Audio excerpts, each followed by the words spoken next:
This conference will now be recorded.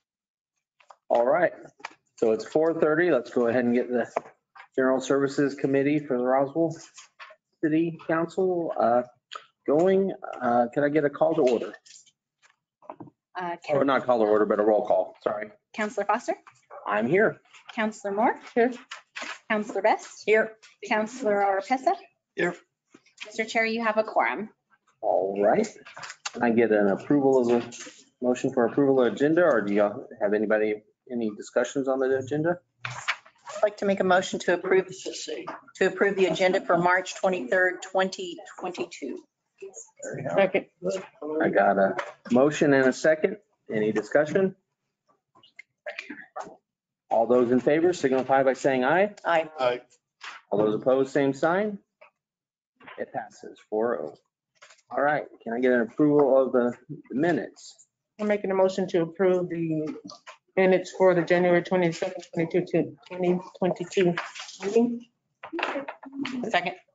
Got a motion and a second. Any discussion? Everybody agree with them? All right. All in favor signify by saying aye. Aye. All opposed, same sign. Passes 4-0. All right. So number one action item, consider approval of the Roswell Volunteer Value Program implementation. Ms. Lake. Can I do it sitting down or should I do that? Whichever you feel comfortable. Okay. You want to come up to the table? You can come up to the table if you want. Well, You can bring your chair and come up to the table, so that way you don't have to. do you have the PowerPoint ready? Yes. May I just see? I'm gonna let the PowerPoint get to because it will explain some stuff. Okay. I know, right?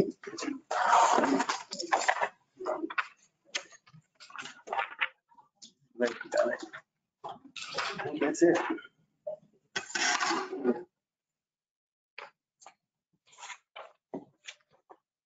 Oh my God.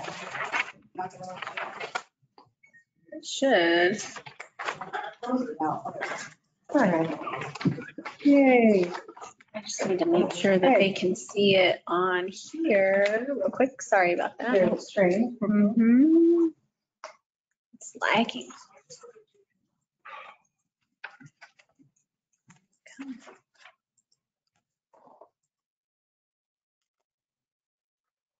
I'm glad you know how to do that because I don't.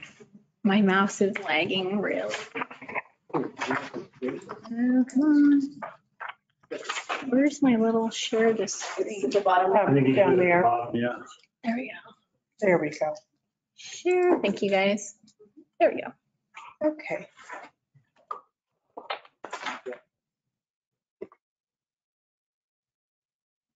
Trying to move it. Sorry.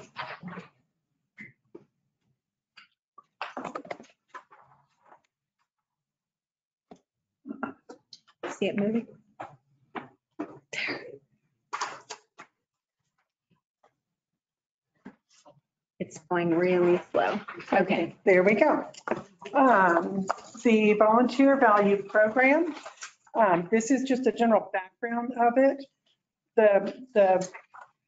Well, it's based on the facts of, number one, the city must set a cost for the use of any properties or any of the services they provide. In the past 3 years, the city's examined areas to understand the cost associated with services it provides. They've assessed the value of various city facilities, and based on the costs involved, such as a room at the adult center, park use, things like that, they had to determine a cost. A group or club wanting to use those facilities must pay that amount. The city realizes that there are some groups that do not have the funds to pay that expense. However, the state of New Mexico anti-donation clause requires that they fix a consistent, fair, and equitable price for those services. So that's what the first fact that we looked at in regarding this program background. Number two was staffing within the city is a real need for the city of Roswell. At any given time, there are typically 60 open positions in the city in various departments. Many of the departments are short-staffed. Many are overwhelmed trying to serve the needs of the community. Some departments are utilizing temporary staff, such as the Civic Center or the Aquatic Center. However, even with temporary staff, there are times that they are shorthanded. Fact number 3, the volunteer time. The city believes that it has value and merit, and that we value the time, talents, and knowledge that the volunteers bring to the community.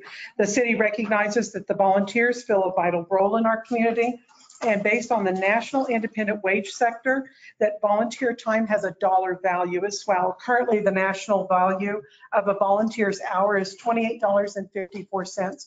The New Mexico's is lower than the national average.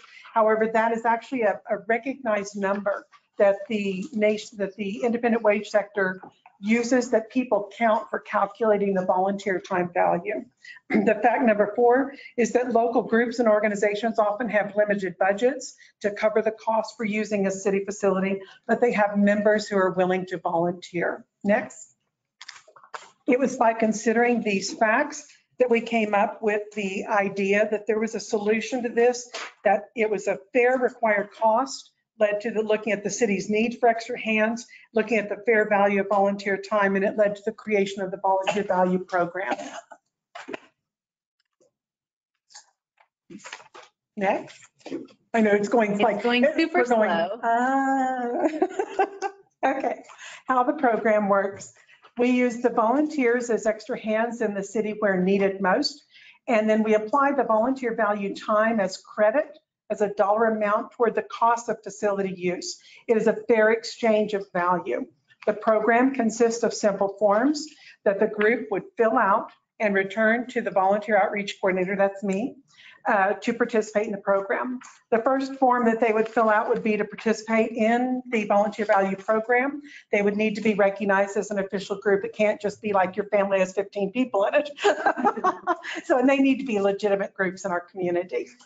Then after that, they would, every volunteer that works in their group that wants to participate would also fill out our volunteer application on the city of Roswell and go through an approval process, because we actually do background checks and make sure that they are qualified and approved to work as a volunteer. So the group members would need to fill out the volunteer application online and be approved for volunteer service. It's a different category. One of the things we are finding that I will clarify is there is community service that is court ordered that we have. This would not qualify for volunteer value time or for being part of the volunteer program. That's covered under a different thing because it's court ordered and it is required. So that I do want to clarify that, but they would be approved for volunteer service. Then they would complete an application to do the job somewhere, a task perhaps at the Civic Center to be wait staff at an event or something. They would complete those tasks, and then they have a form they fill out for each volunteer, how many hours they worked, and a supervising staff at that event would sign that they had completed those number of hours. They would bring those forms to me. I can check up and verify with the staff if I have any question about it, and then that time will be credited to that group as dollar amounts in their account. Whenever they would like to use a facility, they would go through the process of renting that facility with that facility using their forms that exist already, but they would also fill out the form to use credit from their account towards payment. Then when that is turned in to the facility manager, they'll sign off on it, I'll sign off on it, and then I'll deduct those dollars from their account. I actually already have a spreadsheet that I've created to track all of this that just gives a different tab to each group. It makes it very simple. When they bring me the forms, I enter the hours, it automatically calculates how much they have. Whenever they use those hours, I put how many dollars they use, it deducts it, and I will always have a running total for how much they have in their account. And then we will have the documented proof of that so that we can prove that they are providing value to us that equals the amount we're getting back. Next. It is a win-win situation where the city receives extra hands where they are needed most. The volunteer group will provide that service to the city when they need the use of the facility. The city will provide the facility in exchange for the volunteer group using that service as payment. The program brings value to the city. It meets the needs of the city by providing extra hands where they're needed most. And it brings value to the community, meeting the needs of community by providing the city's facility use on their limited budgets. It also meets the state's anti-donation requirements. And I stand for any questions. I will say I do have two final points I didn't include in that. Sometimes as the volunteers are working at these events, we've had people that recognize that they might want to get a job there. And it can actually bring in people that we need to work in the city. And we actually might find employees that will fill those positions. And it also is a great way for the community to see how hard the staff work and how much they put into serving the community and make those kinds of connections within the community with these groups. Okay, I stand for question. I just have one question. How long are you getting in the process? You said that to fill out the application. So are we saying to do the volunteer work first and then you need the building? So you have to have these money, Yes. these volunteer monies, I don't know, for We lack of have another to. word, already in there. Yes, ma'am. And then, so how long is the process? Are you saying to the application, do all that if I want to have an event? If you fill out the applications and get it to me and I verify that you're just a legitimate organization, I can set it up immediately. I mean, literally, I put your information on that little spreadsheet and you're in and you're approved. Then we would check with the different departments and see if they have an upcoming event that they need extra help for. As soon as they have an event or we have a place that you can work, and we get you through the approval process with the volunteers, that depending on how quickly we get the background checks back, because we do a background check on our volunteers. That's usually taking between 2 to 3 days, sometimes the same day. It varies. So you're looking at getting your volunteers, however fast they get those applications filled out. It's an online application. It's very quick, very easy. That usually can be done within just a few days as well. So then we would place them at an event, check with like John, hey, you got an event coming up, you need some extra helpers. Or check at Reuben at Cemetery, do you need people to come out and do some clearing of some of the supplies? So I'm not sure, it will vary depending on how soon we can find a legitimate task. We're not sending people out just to randomly go say, I'm going to go clean up a park and nobody's supervising. These will be legitimate tasks and jobs. So once they serve that, then they bring you those forms back, their dollars will be immediately ready. So it can vary depending on how quickly the members fill out those forms and as quick as we can get them approved and a job assigned. Any other questions? Yes. Has this program been initiated in this community before? Not to my knowledge. Anybody know of it? There are other cities who are doing this. No, We do find others, but not to my knowledge, no. Okay. This is a So brand new. when was all this material put together to be presented? How I've been working on this for several weeks and just kind of getting it run through legal, looking at other programs who have it. So I've been working on these So documents. this one has gone through legal. Yes. Okay. Mr. Not the legal committee. Not legal committee. It's gone through our legal department. No, oh, I'm sorry. Excuse me. I'm new enough in the position. I've submitted it to our legal department to review the documents and make recommendations on wording. Okay. It's not been approved. You're the first ones to see it and hear it. Okay. The reason that I'm asking is because it's on the agenda as an action item. So as an action item, obviously, we're being told to make a decision, yay or nay. Okay, and so from my standpoint, I think I want to look at the information further and be able to digest it on my own time and then come back and be able to make a decision. Because this is the first time that I've seen it. Yeah. And so I do have several concerns with it. You said the city is down 60 employees. And on a given day, I checked with HR, they said there's an average of 60 open positions on any given day. And to me, if you have that many employees and we get volunteers, Mhm. to me, it seems like we would be depending too much on the volunteers instead of trying to concentrate on getting employees in to do the job that these volunteers are doing. I think it's not that they will replace a permanent staff member, but some of the temporary staff, like at the Civic Center, where they need wait staff, or where Ruben's shorthanded right now and he's needing to go out and mow, and it would be really helpful if they could just clear the stuff off the cemetery lot so their mowers could get out and do it. It's not to substitute for employees, it's to help support the shorthandedness of them. They're not going to take permanent places. Okay, well, you just made my point. Mhm. The cemetery, Yes, they should be full staff by now. that varies. So if we depend on them to have volunteers and come in and do the work that the regular staff will be due, then they don't have to worry about trying to hire as quickly as possible. That's a one-time event. It's not an ongoing work.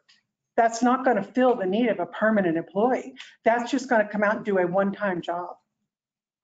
Okay. You know what I'm saying? They're not going to come out like on a daily basis and work a 40-hour week.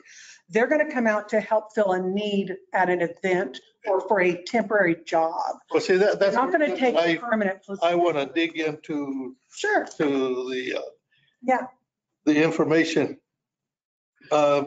And we'll work on it and adjust if we start seeing there's an issue that arises. That's where I think that we have the ability to, since it's something new, we will have to find our footing in this and see what works the best. And if there's a question that comes up, then we'll have to make a decision about how we're going to handle those things. But it's not going to be replacing permanent employees. Do we not have something similar to this? Not to give them an exchange of a facility. With the sports leagues right now? You mean the? For noon off, is that what you're asking? Not just, Well, from, We do have to a certain degree agreement that they're taking care of the work that they do on the field takes place of the money that, and so it is to that degree there is. So it's not but like not a structured. but it's not applied straight across the board for all the organizational leagues, the sporting leagues. Some of them pay their fees, some of them don't. Mhm. Depending, I don't know who makes that decision, but Mr. Chair, Counselor, that decision on the associations, again, we have an annual cost of what it takes to maintain that field every year. The associations, depending on how they wish to provide that support, can either cut a check to cover so that the city can cover that work, or they can choose to do the work themselves, and I call it sweat equity. And they can come in and actually help offset those costs so that city staff doesn't have to do it. Some of the work is such as like lining the outfield lines and the foul ball lines and everything on the ball field. It's so much easier for the association to do that work than having a city staff member directly associated with that. So there is, I would say that the association relationship is very similar because they can reduce the cost of maintaining that field by providing in-kind service out there. What we're talking about with the volunteer value program is to allow all of our other organizations an opportunity to assist with it. It is not designed to replace the full-time staff. It is not supposed to be doing a full-time person's Correct. job. What it is that when we first started talking about this, we talked about it like with the 5K runs. We had no mechanism in order to provide any type of funding to like a Girl Scout troop or a Boy Scout troop to sit out there and hand out water to the runners. But that's a value added service to that event. And so if we can get those volunteers to be there, we can get them assigned for that. Then they can turn around and say, I'd like to use the space in the library. The library's free. So space in the adult center, space in the museum, space out at the zoo. And they'll get credit for that volunteerism. And then it can offset what it costs to rent the space for that area. The whole idea was we need additional volunteers. We struggled with volunteers for the UFO Festival last year. Both Main Street and the city we wanted additional volunteers. This can help that. in that it'll help us line up additional volunteers for those groups. And so that was the idea. And then they get the benefit of that. The dollar amount comes out of essentially almost a minimum wage or a little bit more, plus whatever we would pay in benefits on top of that. So workers' comp and all of that. That's where the $28 or the $25 25, yeah. comes from. And so the whole structure with this thing is to allow our citizens the ability to utilize our facilities at a lower rate, and we get something back in return for when we need the extra volunteers for the Veterans Parade, or it brings down the cost. And it brings down the impact of our employees that have to maintain those things as well too when we're out there working on it. I understand about just now seeing that it was my pressure to make sure that it got on the agenda to start talking about this, because I would like to see it get into place as soon as possible. But if you want to, whatever you decide out of this group is good with us. There is nothing pressing on this. Right. Other than Kathy put a lot of work into putting it together, and I wanted to make sure that you guys all caught up with where we were at. So I'll stand for any questions too. Can I want to make sure that I understood what you told me. This particular program is not specific to sporting organizations. Correct. So they would come under a different program, or how would that work? The association, this in-kind service. So the in-kind service allows for baseball. The baseball association can do extra work on their field, and that brings down the need for any employee to run that cost. So that brings that cost down if they're doing the in-kind service out there. That work that they do on the fields does not translate to volunteer hours that then can be spent on reducing the 4-hour cost of using the convention center as an example. So the associations can't use those time that they put onto the field and say, I would like to use the convention center for our annual sports banquet, and I want to use all the time that we put in the field. We've not built it that way. What we have built it for, though, is whether it be Main Street, whether it be Pioneer Bank, whether it be Xcel Energy, whether it be any of these groups that are really giving of their volunteer hours, we can now recognize those hours and provide a value to it, and then provide space in our facilities in order to offset those costs. And I would look at those smaller ones, Boy Scouts, Girl Scouts, Lions Clubs, Kiwanis, all those One different. that comes to mind for me is assist teams. The assist teams every year, you know, they're girls and guys now. So I'm not work all year long, and then they have crystal ball. And for years they've used the convention center. Well, for all their volunteer time, we can credit them $25 an hour, and then it can go towards paying the price of renting crystal. Now, if any one of the, going back on your question though, if any one of the sports associations wanted to have space at a discounted rate, they can become volunteer groups. Yes, they can.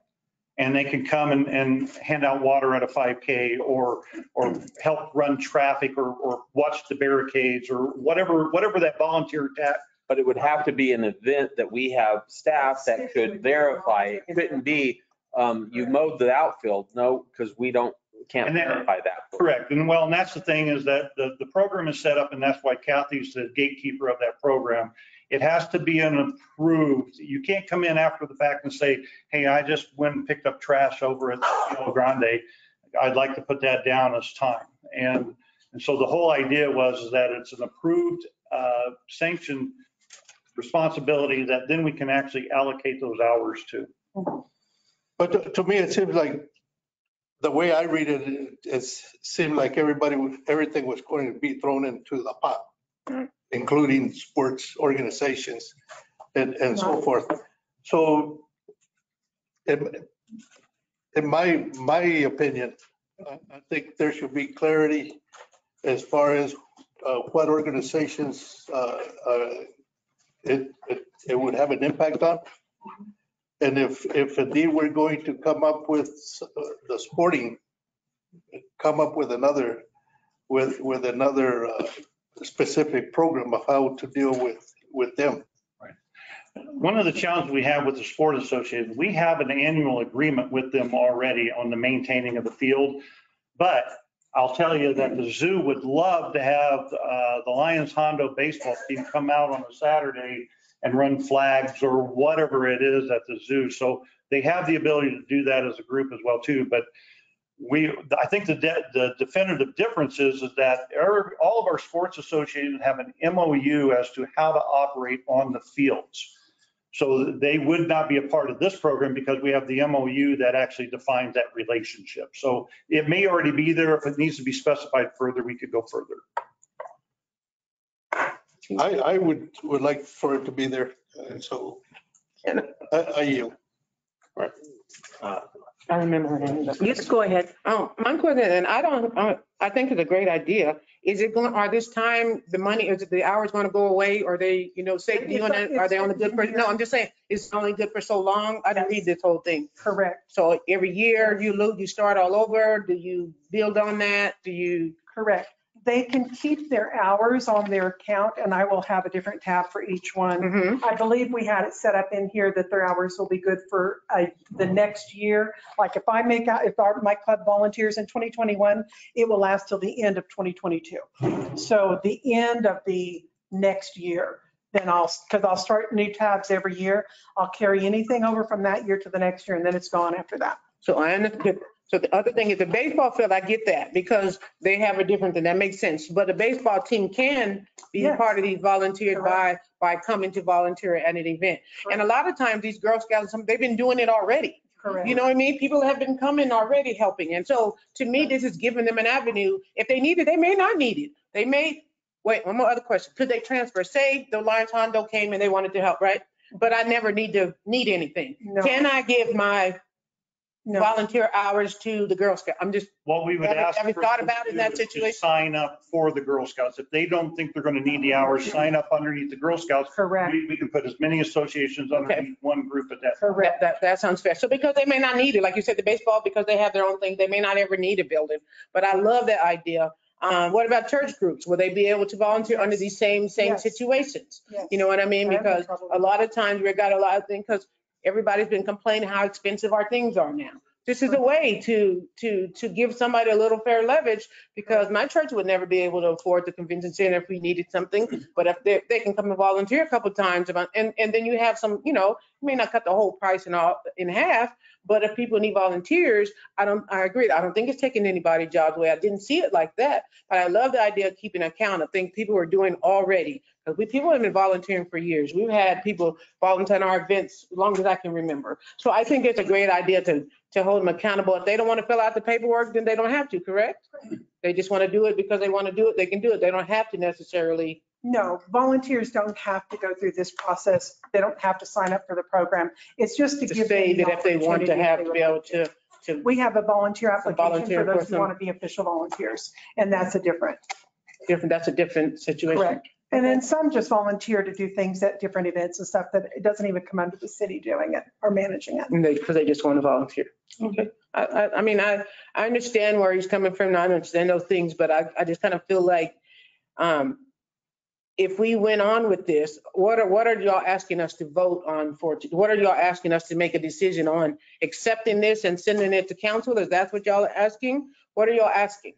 Mr. Chair, councilors, the challenge we have with this, and we need council approval on this, because we're essentially saying we are not going to collect a fee that has been established by the council. We want to introduce this alternate way of coverage. And so that any kind of fees and everything, that takes council action to do. So that's why we're here. The volunteer program could be established if it did not have that financial piece connected to it. But we thought that would be a nice way, just like you said, that trying to bring that down there in a little bit better check and recognizing that. So the action would be to approve the volunteer value program so that we could grant it the discounts or the incentives, whichever way you want to call that, to those groups. I like incentive better than use discounts, because somebody might think it may vary, huh? I like the way the. All right. Oh, are you? Okay, so I'd like to say that I love the idea of the volunteers getting skin in the game. They're going to take care of our facilities better because they have to help upkeep them through their volunteer work. My question is, if this group starts and they have a year to use their points, they don't have to have, like the assist teams know their date of their ball every year, come heck or high water. Your church group may think they're going to have something later on. They don't know the date. Is that okay? They don't have, if they apply for when they want to use a facility, they would go check with like the Civic Center and they would apply for it. But they can go ahead and volunteer and have it on their. It's on their account. It's And that's why we carry the extra year. Okay. I've got an Because extra we would year. like it to happen within that extra year. I actually printed off, because I didn't get it into the slideshow, I didn't know I would, but I even printed off a copy of my spreadsheet. Okay. You can see it's a running total and you just put the hours here and boom, it automatically credits them. And that will stay good. And at the end of the year, I will take all of these and I will create the next year for all of them. Anything that was earned in that year will be carried over to the next year. At the end of that year. So is it 365 days for each group? Yes. Actually, a little. Because if I It's a little start, more. if It's a little more. I start, let's say July, Then it'll be good until Until July. January of the next year. okay, I'm going to Okay. change them out every January and I will track those hours, and anything you earn in 2021, I will hold that, carry it over to 2022. And then at the end of 2022, if you have not used those hours from 2021, then those will go away. okay, But anything in 2021 will carry over to 2022. Okay. So because I've got the dates when those hours were earned. okay, And so it will last over 12 months. okay. I'm Or at least- kind of looking at this as the PSA for our police service aides, because these volunteers are going to have a taste and see if they like it, say at the zoo or at the rec center, have that taste in their mouth to see if they like working for our organization. And if there's 60 jobs out there and it's a consistent thing, and this town has all these people that need to be employed or want to be employed, these 60 jobs would be full. These volunteers are not taking jobs. I agree. They are not taking jobs. They're helping their activity, their facility. So I think I'm done. And I'd say most of our volunteers already have work. Correct. Their support to the city. Hopefully, if they take a job, it's because they're going to actually apply and get hired. That's right. And we'll fill some of those. We're happy to take them anyway. But we're happy to have the volunteers. I've got a dynamic volunteer program. I'm really happy with the volunteers we're getting. And it's growing. And I think this is the way to even grow it more and make it be of value to the volunteers. Well, Personally. and that's where I see this long, I mean, you said a few weeks, but truthfully, we brought you on in July, right? Or would you- I've been working for the city since May of 2020. May. Yeah, so since May and that as the And it's been a volunteer. slow Yeah. growing thing, And yes, so, I mean, and it's been, this has been coming since then. correct. So we've been talking about it and finding a way that we can offset. I mean, we have to say that our convention center is not worth, is worth $100 a day is a service to our convention center. It's worth what we're charging for it. If this is a way we can offset the costs for our citizens, then it's a great way of doing it. So that's where I'm excited about it. And yes, go ahead. Another quick question. So each place like the convention center, so if the Federated Women come in and help wait tables at one of the other events, those volunteer hours will go towards our rent, that we rent that room, but not towards our food that we purchase. Correct. It is not for tangible things that cost the city to purchase. It is Okay. for use of facilities at this point. Okay, thank you. I do have two questions. What is our background check that we do? Is The it, background check goes through the Roswell Police Department. Okay. I send it over to Georgia Davies okay. so and it's she just checks it for RPD. me. They're the local ones, yeah. they're Just a also local one, check. yeah. So there's no, so it is a quicker check. Yes. And Mr. Chair, the reason for that is because we have facilities with children and we have to make sure that we're ensuring their Correct. safety. We've had some individuals that have wanted to volunteer, but they have a record where they cannot be with children and therefore we cannot send them to the rec. But you can use them at the rec. at- Yeah, it But we can varies. use them at the cemetery. Depending on what At the the cemetery. record is, will depend on whether or not they qualify to volunteer or whether or not they are limited volunteers. And that's just, And will that hold Well, for a year? that's, yeah. Will that check hold for a year? The background check, will it hold for a year? Along with everything else? As far as I know, we can recheck them every year if we need to. I'm wondering if there's a way that we could, I mean, I don't know, really keeping a record of it, but to a point where it could be flagged if something comes up in our PD. I mean, because if they get checked in December, yeah, then they get arrested for assault in January and they're out, do we let them volunteer in February? I mean. Not if I know about it. Yeah, and that's one of those things I'm wondering. That's the complication of a volunteer. Your optimism of how quick the courts work. I know. Well, no, I'm saying out on bail. In my mind, I don't think we're going to see a big problem with that. We can check in to see exactly how that will be checked, but the background check is to make sure they're viable, and then we'll put them on. We have employees at different levels for different issues as well too. Some can work in certain areas, some cannot work in other areas, so they're not able to move around. So we'll see if we can do something with that as well too. But that may be on this list of volunteers. It may be harder to track that.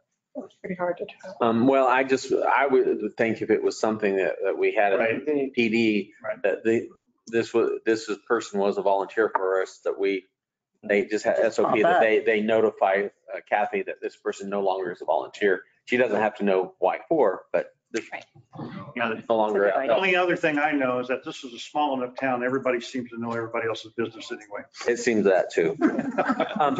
The next question I have is liability. Do they sign a waiver Yeah, of? all of the volunteers, whenever they sign up to be a volunteer, sign a waiver. Okay. They sign a waiver that allows us to take pictures at events and utilize those pictures. So we don't have to worry about that. They sign a waiver that they will not hold the city, its counselors, its staff liable for any injury that they do while they're volunteering. There's a full waiver that we have for all of our volunteers.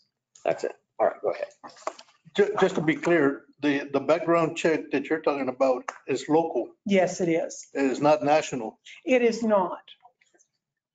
But it does have the police, they do check if there's anything that red flags that person. So they check on them, because they're going to have the sex registry list. They're going to have other lists as well. So Georgia lets me know if they have any arrests or any problems. Okay. As long as. But it would, the cost of doing a full background check. It's a local background check and not a national. No, it is not. We'd have to pay for that to be done for each individual. First question, how is this going to be advertised for the city? So for these other organizations, how are you going to get this information out to all the organizations so they understand and so they know that this is available?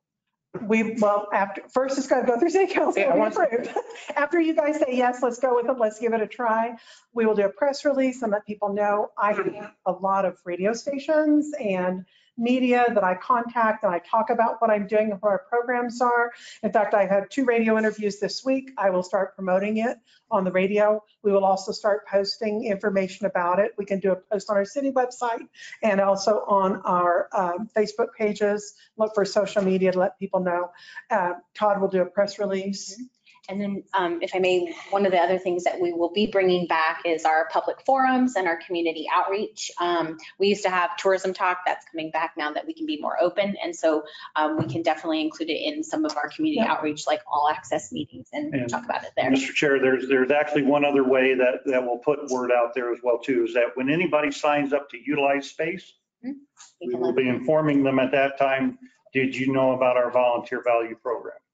So the idea is that as they come and asking, I know I had the conversation with the veterans during the last Veterans Parade. I said, and this was pre getting any kind of CARES Act. before it ever got there, the veterans would be happy to help support a couple other activities to offset costs that are associated with their activities. So the idea is that let's find a way to make sure that we can help do that, because we would love to have the veterans out at the table somewhere wearing veteran shirts and being thanked for their service along with assisting the city. So. Any more? Mr. Conley. I think I'm over my 7 minutes. I'm really sorry.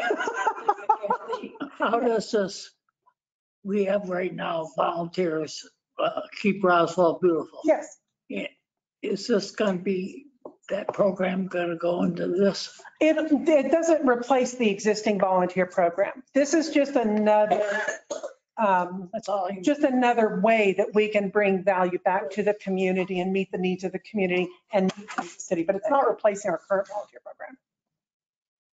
Counselor Stubbs. Thank you, Mr. Chair.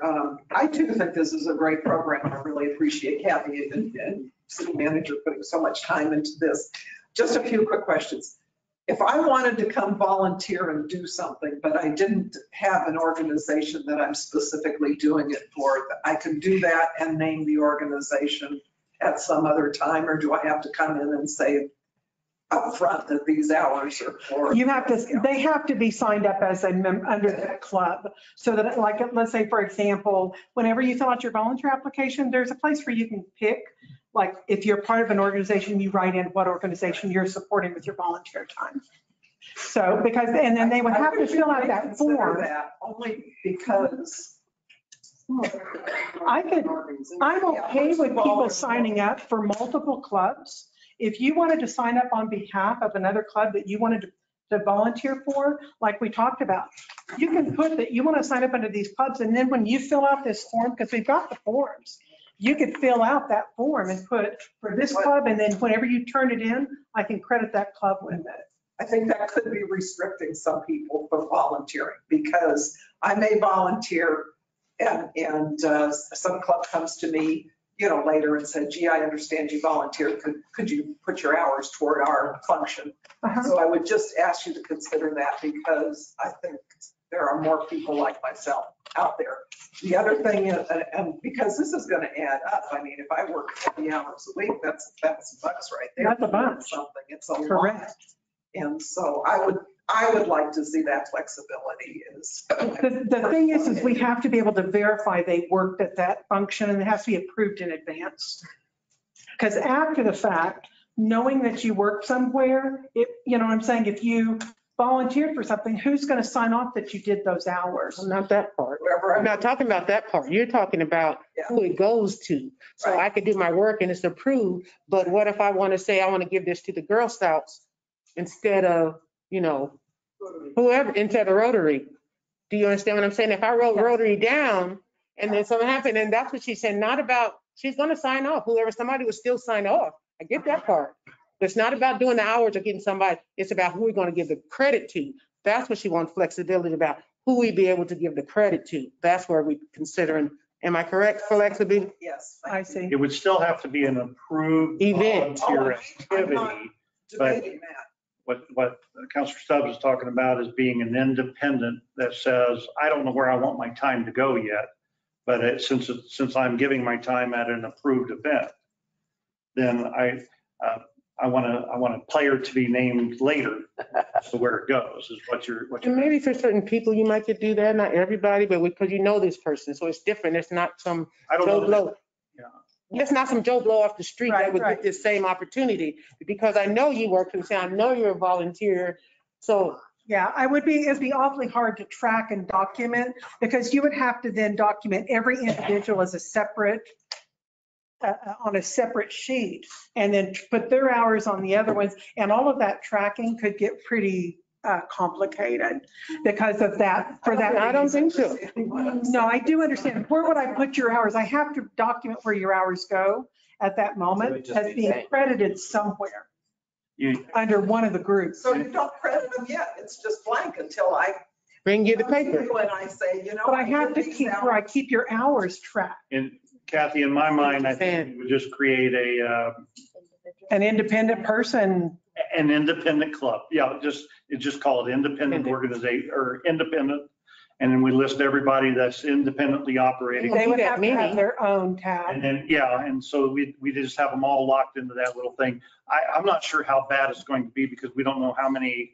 Yeah, there might be, right? Yeah, I'm willing to Look into look it. at it honestly, Counselor Stubbs, because I love the idea of being able to encourage independent people to support groups that they want to help.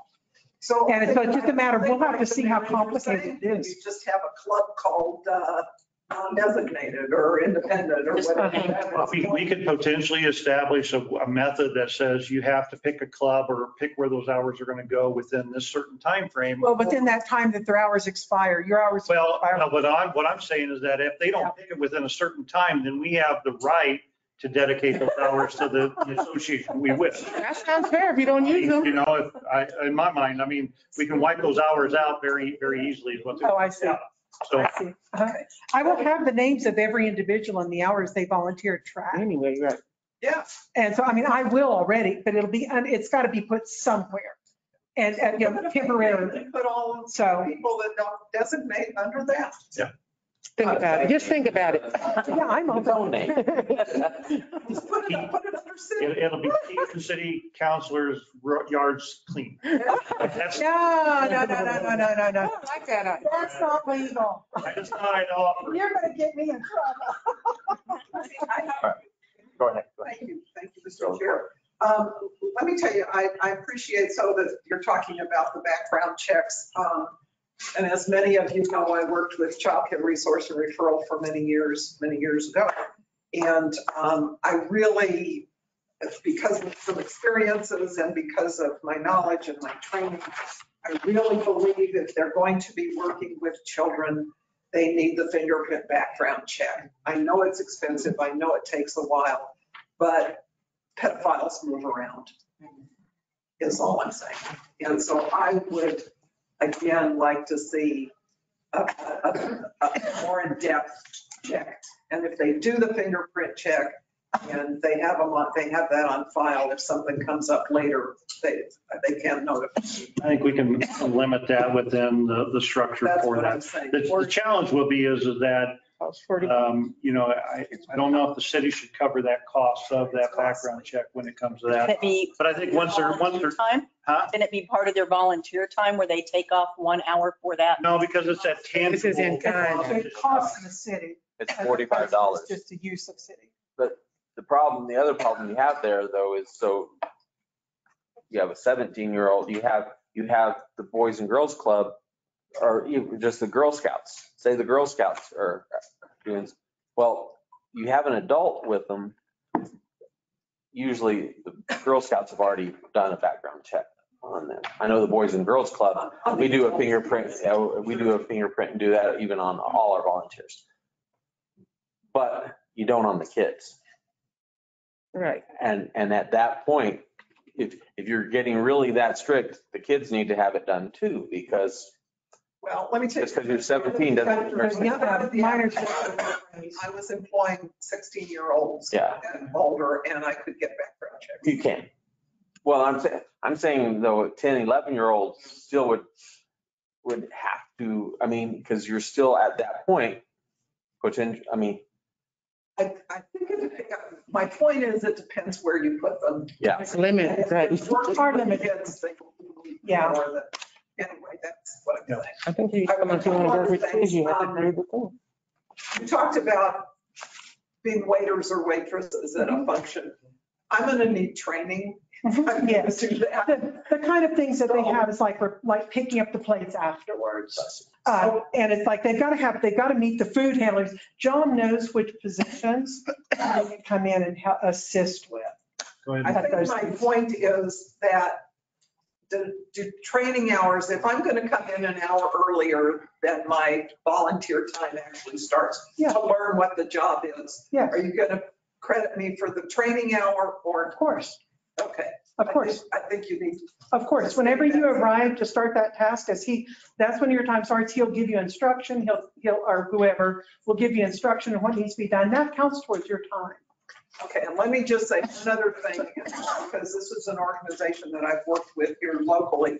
And this waiver may or may not stand up for Agreed. anything. And I Every waiver. sure want to see that the city has specific volunteer insurance of some kind, because there are going to be injuries, there's going to be fingernails broken, there's going to be claims. I really would caution you to look and make sure you've got insurance that covers volunteers. Thank you, Mr. Chair. She asked some of my questions I had about Because Team Pioneer, we volunteer a lot. Of course. So I just wondered if we could donate our hours, but if we put a general thing, and like Malia does too, she has. Yes. One of my other questions was, is $25 per person per hour or volunteer? Yes, I think you need to put that on, it says $25 credit for the group, but you can put probably per hour. Yeah, on my notes, on the actual forms, the forms that we have are the rules or guidelines. It says $25 per hour. Okay. Per person. I didn't think to put it per person. That's all I have. I didn't think to put it on the slide, sorry. I have one question. Yeah. I work with juvenile probation Yes. and I only go out to the cemetery with the juvies. Because Right. there's nobody there they can do anything to. Does my volunteer hours count? Because I am a volunteer. If you want to, what you have to, like we were talking about, setting up where you can sign up to be in this program. And we'll just, shall we do it where individuals can sign up and we put their name down, track their hours? I think that's what, I think trying to find a way. We don't know how many individuals alone are going to look at it. So let's try it and let's see if it becomes problematic. But I would also Her say. question is that Correct. she is not adjudicated to do the, but who she's supervising is adjudicated. So their hours won't count, but hers is being a volunteer. As long as it's an approved function. So we have to identify what the approved functions for the volunteer hours are, and then her hours would Be documented. They could if it's an approved function. I only take them to the cemetery. No. I hope you ran some background check. Right. One last question. Since we were talking about children, Yes. is this program limited to a certain age? In all honesty, I think it should be because we're giving them monetary value and I get a little antsy about child labor laws.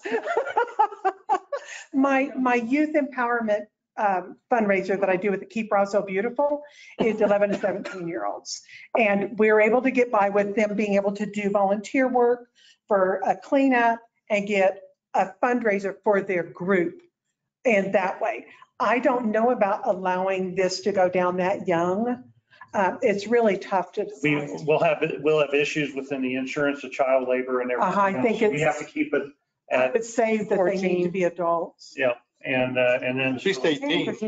Now, and as far as a volunteer, again, like we talked about the Girl Scouts or the Boy Scouts or anything, we want those kids there, but then there's also a number of kids per adult. So the adult gets the hours, but the kid gets the value of assisting the service. So, and I will say that they can't be put out like the cemetery or some of these other examples. But when you're talking about handing out water at a 5K race, we would love to see those Girl Scouts, Boy Scouts handing out a cup of water to the runners that are going by. But they're not going to get credit for hourly The wage. parent that is there, because 3 or 4 we can't parents. take child volunteers alone without an adult. Anyway. So you get So they those have to be adults with to the sign up group. and then we count the adults that are there at that event with those youth. And Again, that's parents. specified on the. No, well, we've got that they have to be adults. But I can get an age. This is looking at, those are things, that's why we're bringing it to you guys, so you can help us brainstorm it and work out all the things that we need to make tweaks on. Yeah, and that's the reason I'm saying that Yeah, as an action item today, yeah. there's a lot of questions that are being asked and Sure. a lot of information that needs to be sorted out. Yes, I was trying to see if we had that in here about the age group.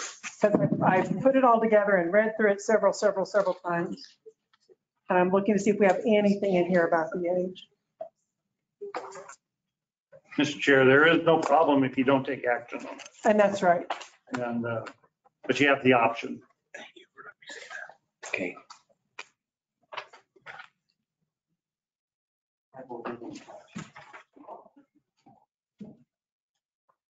All right.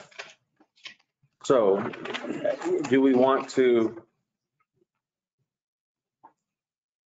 I don't want to say table, postpone a vote or? I think so. I'm okay with postponing. Okay. Sounds like everybody. Well, and I understand we need a little bit more tweaking. I get it, especially with your age Yes. and Miss Judy's legal, make sure that that's buttoned up completely. So, yeah, do you want me to make a motion? Sure. Are we calling it table or are we just postponing the So action? April 2017, 20, April. Postpone it to bring it back to the next meeting, and that'll give staff time to make the adjustments that we've heard about today. He made the motion, so we'll just let him do it. I'd like to make a motion to move to postpone till April 27th, 2022, and let the staff work a little bit more on it. Second. Have a motion and a second. All in favor, signify by saying aye. Aye. Aye. All opposed, same sign.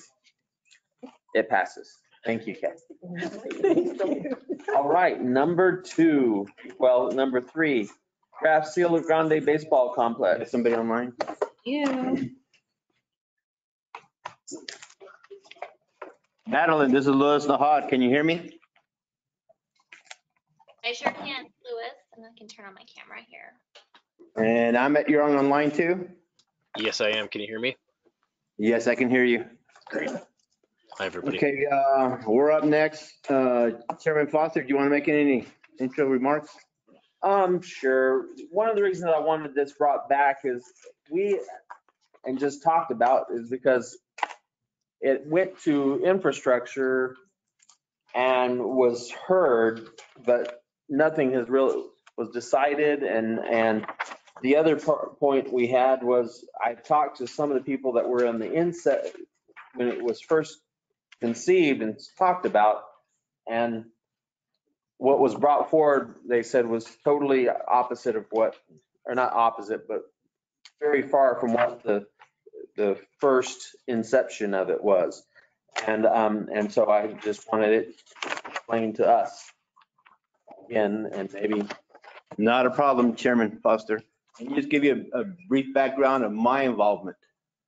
So I believe it was about 3 years ago when we first had a meeting in this room. Other counselors, our current mayor, I think Joe is here, but we're talking about this. The plan that council passed was very, very conceptual. There was no meeting it. There was nothing else. So in the first meeting, the questions that I brought up, what about roads? What about parking? What about ADA? What about drainage? And the initial thing 3 years ago was 25 million by my count. After that meeting, I was no longer invited. Okay.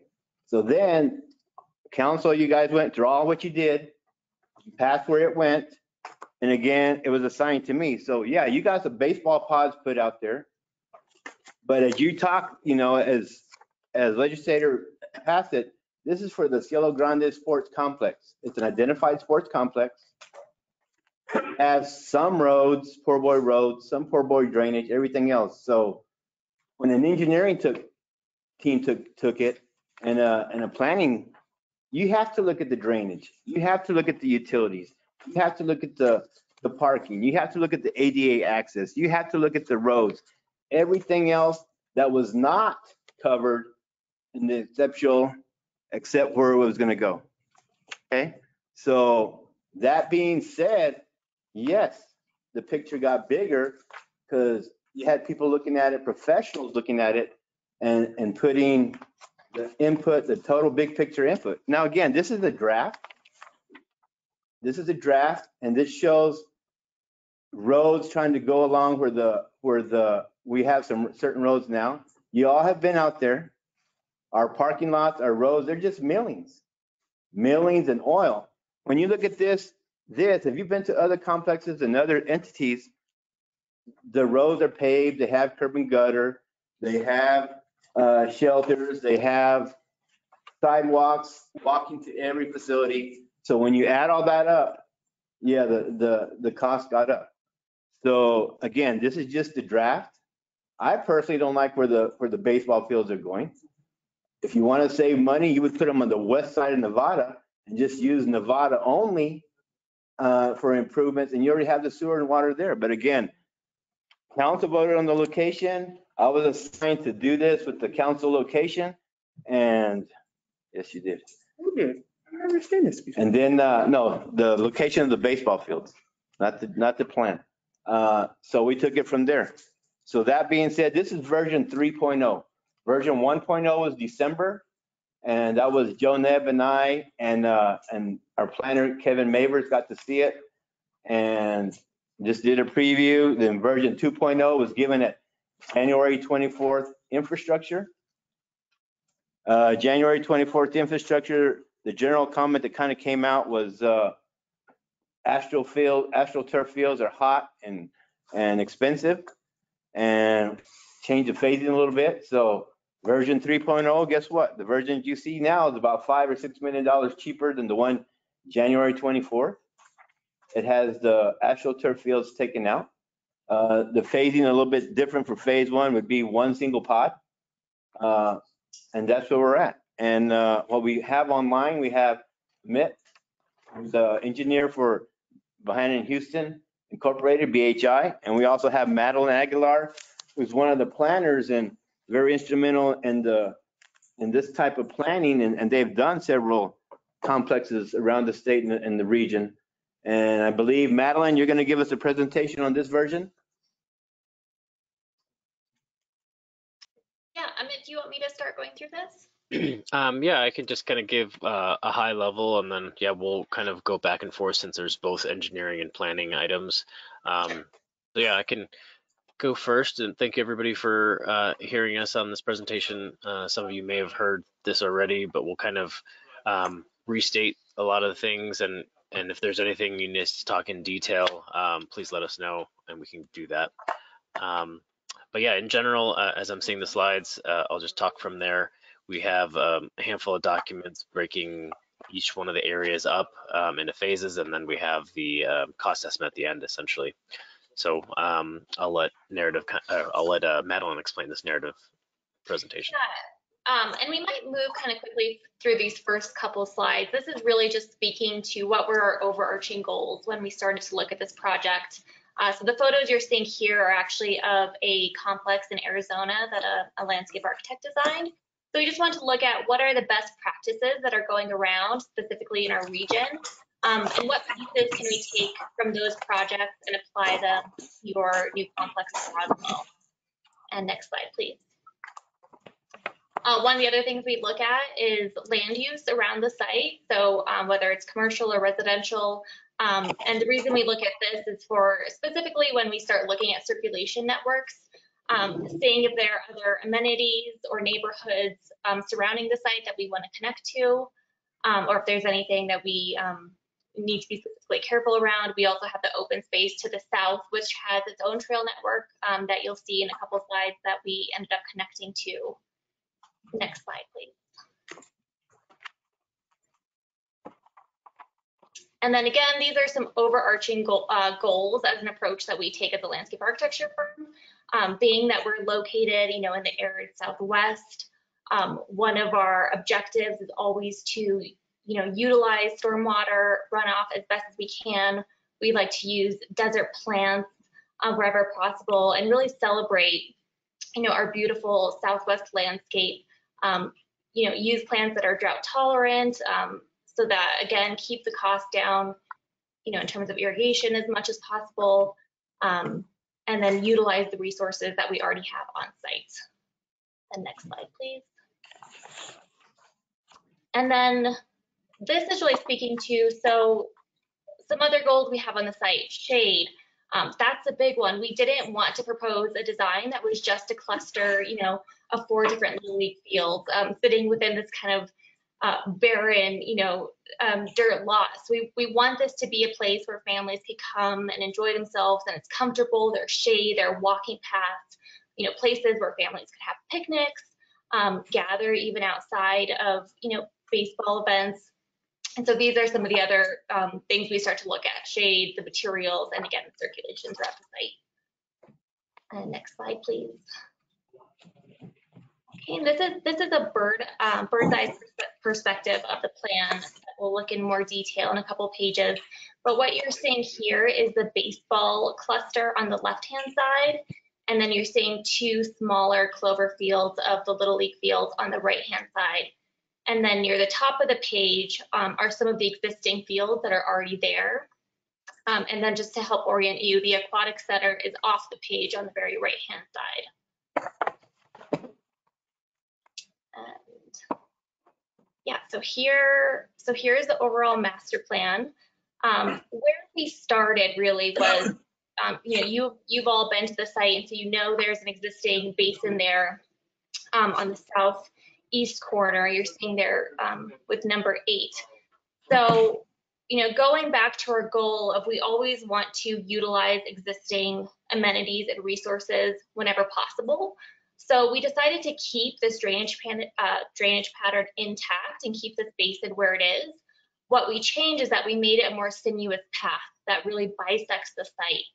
And there's a couple of reasons for this. One, that will slow down the runoff as it moves through that channel, and that will actually give it a chance to infiltrate where we can plant trees and they can actually benefit from that additional water. And then that starts to create the framework for a more comfortable pedestrian environment. So along that drainage channel, you'll see number 7 there, there's a multimodal path that runs along that whole channel. So that can be used, walkers, bicycle, rollerbladers. So that's a multimodal path for everyone. And then connecting to that, we also wanted to create a series of other paths that range from, traditional 5-foot wide sidewalk to a very informal kind of 3-foot wide pressure vine path, and connect all of the new proposed amenities within the site, but then also connect them to what's already there. So connecting them to the fields to the north, connecting them to the aquatic center, the neighborhoods, the trail, to the south in that open space. So we wanted to make sure there was a really complete picture of circulation, while also, we were very selective with it because we were really trying to keep costs down. So we only chose the paths that we thought were really essential to get people throughout the site. And so in this plan, what you're looking at, so you see 2 smaller clusters. So those are 3 fields for Little League. And then the southwest field, which if you look closely, you can tell it's a little bit larger. That's actually a Bronco field. In the future, that could always be restriped to be another Little League field if you wanted. But we thought having the ability to have, accommodate that larger Bronco League was important, because you can always bring it back down to a Little League field. So you end up with 6 Little League fields, 2 Bronco fields. In baseball, the ideal location for a field is the quadrant that's on the top right. So, and those are labeled number 4. So the intention there is that those would be the primary event fields, just because they have the ideal sun exposure with the sun rising and setting. And then same thing with baseball. Number 2 is the prime event field, and you'll start to see kind of the differences between the 2. We have some renderings of those event fields, but they have larger, they have more lighting, they have larger bleachers. They're a little more dressed up than the other fields are.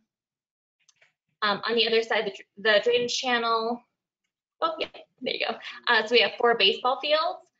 In front of those, just to the north of the fields, is a little entrance plaza. And then that is connected to, they're essentially kind of 2 parking lots for the baseball field. So the one closest, that parking lot has light, it has street trees to, create shade for cars. And then if overflow is necessary, there's actually 2 additional parking lots further to the north for baseball specifically. And I did fail to point out, for the Little League field, there are 2 parking lots, each cluster, each little clover that we call it of Little League fields has its own designated parking lot. If overflow is needed, then they could always use, there's the big lot at the aquatic center, or they could even use some of these baseball parking lots as well. And then the last thing I'll just point out, number 9, we've called this out as kind of a flex field for now. So that just gives you the ability to, we're essentially just wanting to maintain this open space where future needs for fields could be addressed, whether it was additional baseball fields or soccer fields, or if it's just a flexible space that the city wants for events as they occur throughout the year. And then the parking lot to the left of that would be to accommodate very large events for those fields. In the past, you've had Hike It, Spike It, but throughout this process, our understanding is that that is dissolved. But something like that may come back in the future. And the Hike It, Spike It program was actually even using more parking than that paved lot you're seeing. So indicated with the number 10, that's even more additional overflow, which would just be dirt parking lot, wouldn't be striped. But again, preserving that open space just so that the city has a lot of flexibility with whatever events they foresee happening in the future. Is there anything I didn't cover here in the plan that you want to speak to? No, I think that's great. I think you kind of mentioned it earlier, having the connectivity for the trails. We did try to integrate some of the existing features and not to redevelop the whole area, but also provide what was requested. So yeah, no, I think that covers it. I think we can go to the next slide then. Yeah, and I can talk about this. So we also looked at the drainage and more the engineering, and as a big picture going all the way from Sycamore to Montana. The thought on the west side is to look at some of the drainage for future conditions, but really we were focusing on east of Nevada. So you can actually go to the next slide, please, and I can go through that. And so really the same baseball field complex area that Madeline was talking about, the drainage concepts are generically that there's a center high point in between these clovers, and they would drain to the perimeters to various smaller ponds, and then kind of cascade and waterfall down to that larger one at the southeast corner of P3, which is essentially that existing feature that we want to maintain. This diagram just generally shows some of the stormwater infrastructure and flow paths. So yeah, next slide, please.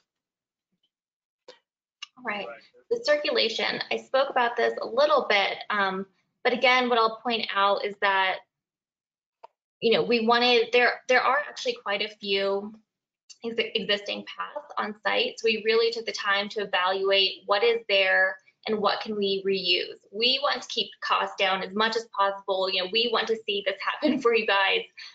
So anytime there was, there were some existing paths, anytime there were mature trees that we wanted to preserve and keep on site, we did so. So what you're seeing here, any line that is solid is an existing feature on site. So there are some existing, 5-foot wide sidewalks, there's existing multimodal trail, and I think there are a couple more informal paths. So those are all represented as solid lines. Any line work you see dashed in are proposed new roads or paths. So the big one you'll see here is this black dashed line that represents 2 new roads running through the site. And then also we've changed the alignment in the southwest corner of the site. And the main reason for that was, looking towards the future. If all of these fields are built out, it's inevitably going to bring a lot of traffic into this area. So as much as possible, we want to, reduce the stress from the adjacent neighborhoods and have a way, to move the circulation through the site and not put that additional toll on the neighborhoods and their streets. I think we can go to the next slide unless there's anything else you want to add, Amit. No, I think that was good. So this diagram is talking more about the infrastructure, so I'll go a little bit more in depth on this. Like Lewis mentioned, there are existing utilities, but they're not necessarily planned for a development and master plan like this. So similarly, we have shown kind of solid lines as the existing, and then the dashed lines as proposed. And I know it's harder to read because there's a lot there, but that was part of the challenge, is to incorporate as much as we can from existing and utilize that. But as you can see, in some places you have utility lines crisscrossing the site, and as we develop it, so it was hard to keep some of them, and we have to relocate it. So there are quite a bit of infrastructure improvements to reorganize these utilities, as well as providing the demand and capacity as needed for the concession stands at the middle of each one of these, and also providing future components adjacent to the Cielo Master Complex. I think we can probably go to the next slide and I'll kind of go through each one individually later. But essentially the next couple slides are basically breaking out that entire master plan in phases. So what we also wanted to do is approach this as kind of more smaller chunks that were easy to swallow and get funding for and construct. And so through our coordination with the city and understanding the phases of how each one needed to break out, we've developed these into roughly 5 phases and outlined which developments or which development components need to go into each one. And then later at the end, we talk through what cost estimates are required for each one of these. But again, the idea is to not have this large cost and improvement be built and funded for all at once. The idea, this is a master plan that can develop over time and it be broken up into appropriate phases. So I'll let Madeline go through the first phase. Yeah, so phase 1, the focus is to just get these 4 fields in. We wanted to keep all the other costs as low as possible. So aside from the 4 fields, the plan is to utilize existing parking, which is at the aquatic center, and then there's also some by the skate park. And then we would just build a temporary path from that parking to the fields. So at this point, we wouldn't even be pouring, a concrete path from the parking, because again, the goal is to keep this cost in particular as low as possible, since the city has expressed that this is the project that they would like to do first, is to get these 4 Little League fields in. Next. So as we're looking into phase 1, the utility infrastructure for phase 1 and for just those 4 Little League fields, that'll essentially be, to service that field with water, sewer, telecom, and electric. Some of the existing utilities can be used to pull service off of, but as you can tell, there are some other water lines and utilities crossing the other fields because we're leaving them in place as phase 1 gets developed. So this approach of trying to do what we need only for those developments progresses through each stage as we build out the final plan. And obviously there are grading and drainage requirements for each one. And for this one, it's minimal since that'll just drain to the existing basin at the southeast that we have. So next slide, please. So phase 2, we bring in the second cluster of Little League fields. So at this point, the 2 leagues that are in Roswell would each have their own cluster. This also starts to implement most of the drainage. So we'll have the large drainage channel that intersects the site going to the large basin in the southeast corner, and then the multimodal path that runs along that channel. This phase also brings in the parking lots for the Little League fields, which in turn will also bring in the permanent paths leading from those lots to the Little League field clusters. And then we do also construct that first road that runs from Montana Avenue to College Boulevard. So we know the roads are a costly part of this project, and so we've tried to break those into pieces only as needed. That way those costs don't hit all at once in one phase. Next slide, please. So the infrastructure improvements for phase 2 start to become a little bit larger. So they're not just services just for the first cluster. For the second cluster, there's more demand for sewer and water. And so some of them are extensions, but there's also trunk line infrastructure that needs to be extended. And you can see some of that line work. Again, the legend kind of shows those individually, but there's a electric trunk line, there's a telecom trunk line that we need to kind of extend and provide service for. Now you can also see some of the dashed utilities that were in the baseball field area now are yellow because some of those removals need to be in place for some of that development, and to have that be removed up to those stubs and trunk lines is the critical piece here. In addition to that, now that we have more development for these baseball fields and some road infrastructure that provides basically faster sheet flow and drainage, and we need to account for that. So the ponds, basically P2 and P3, kind of get worked on and either excavated down or brought to be larger to account for that flow. So now you kind of have most of that eastern half of the complex built out now as we get to the next phase. Next slide. Yep, and so like you just mentioned, so now we're focusing on the west side of the drainage channel. So phase 3 brings in the 4 different baseball fields to complete that whole cluster. It also brings in the 3 different areas of parking, one being the one geared towards events for the field, which have more lighting, more trees, and then the overflow, which is just to the north of that. We also continue to extend the trail network, which you can see along the southern portion there. And then in addition, there's also the plaza to the baseball field. And this is where we start to bring in another segment of new road. So on the west side, you'll see the North Nevada Street. That road gets built out in addition to 2 new roundabouts, one larger one to the north and one smaller one to the south there. Then next slide, please. So for the infrastructure improvements for phase 3, the utilities become a little more simplistic in some because they're just pulling off some of the trunk line that we've created in past phases. But the one utility I want to mention is sanitary sewer, because the existing sewer doesn't have enough elevation and fall that's required per code. It needs a separate sanitary sewer service all the way across.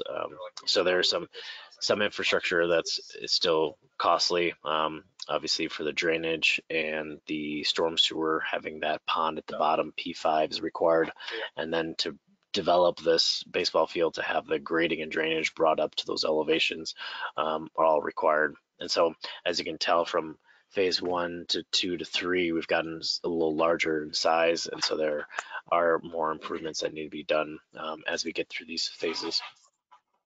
Next slide.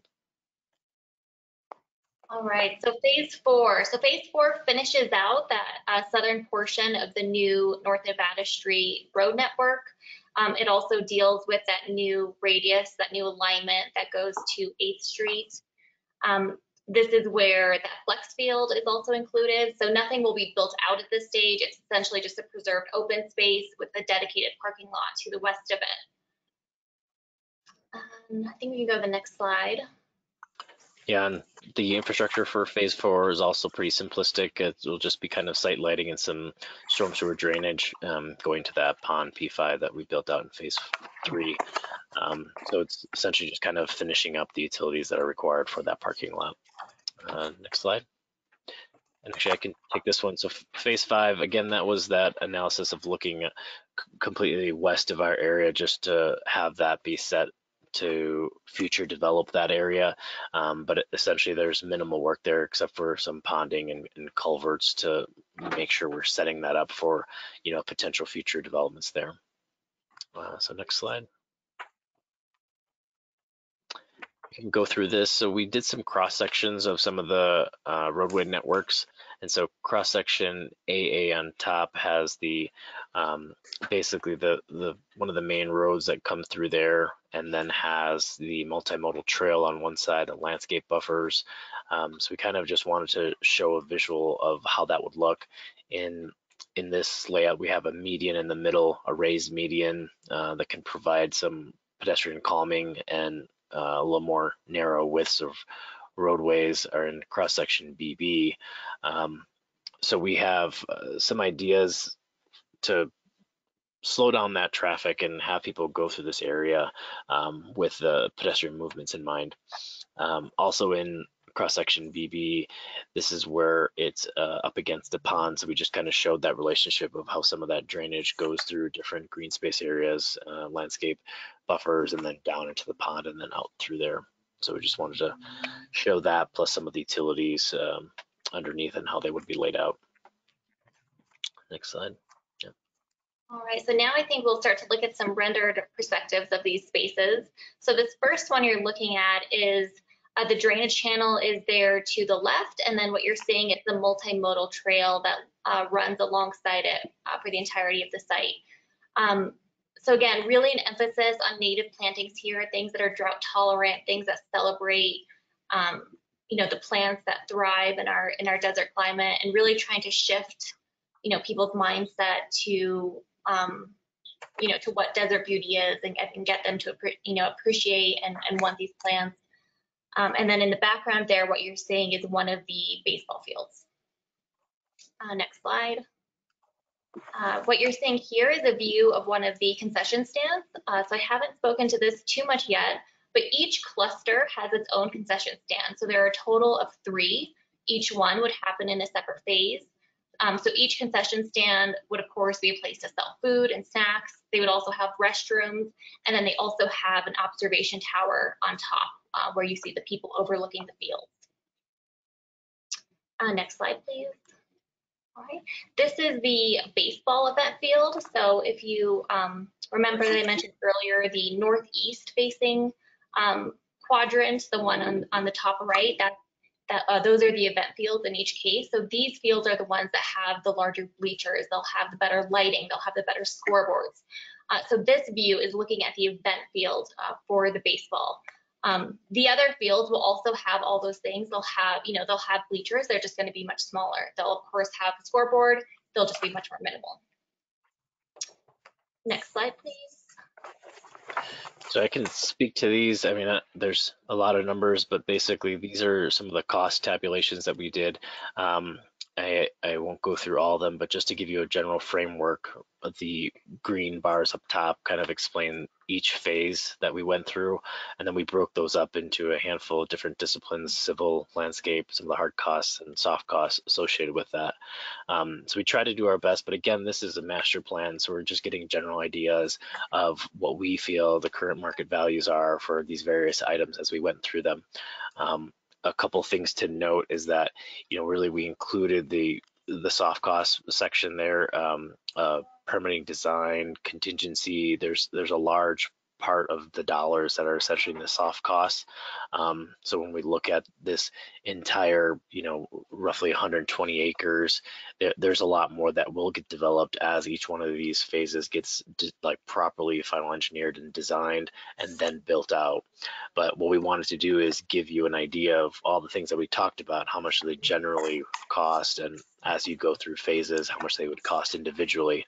The main objective is to give you an idea of how to budget for each phase and how to plan for that as you're moving forward within 5, 10, 15 years down the road. I think it might be good to just go through the second to last page, I believe, which kind of has a summary right there. Oh, go back one if you can, please. And on the right, that kind of just has a summary total of all 5 of those phases. I'm sure you guys have hard copies to look at the individual ones, but again, to kind of go through that, the first phase was that first cluster of 4 fields. Phase 2 was starting to get larger, some of the infrastructure required, utilities, roadways for that second cluster of Little League fields. And then we have that third phase, which started including everything on the west half with the roadway network and some of the other pieces there. And then phase 4 to finish out that area. And then phase 5 was just west of Nevada. So that kind of gets that total of the $55 million total. And then if you flip to the next page, this is what Lewis was talking about earlier. When we kind of looked at phase 1 and phase 2 combined, it could be done and combined if that was the intent to have that much money. And then we also kind of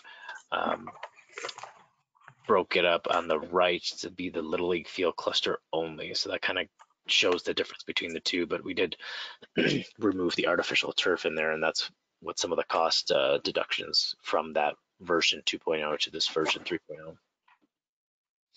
Madeline, is there anything else I missed on the cost estimating? No, I think you got it. Great. So that's all we have. We'll stand for questions and appreciate the time again to present this.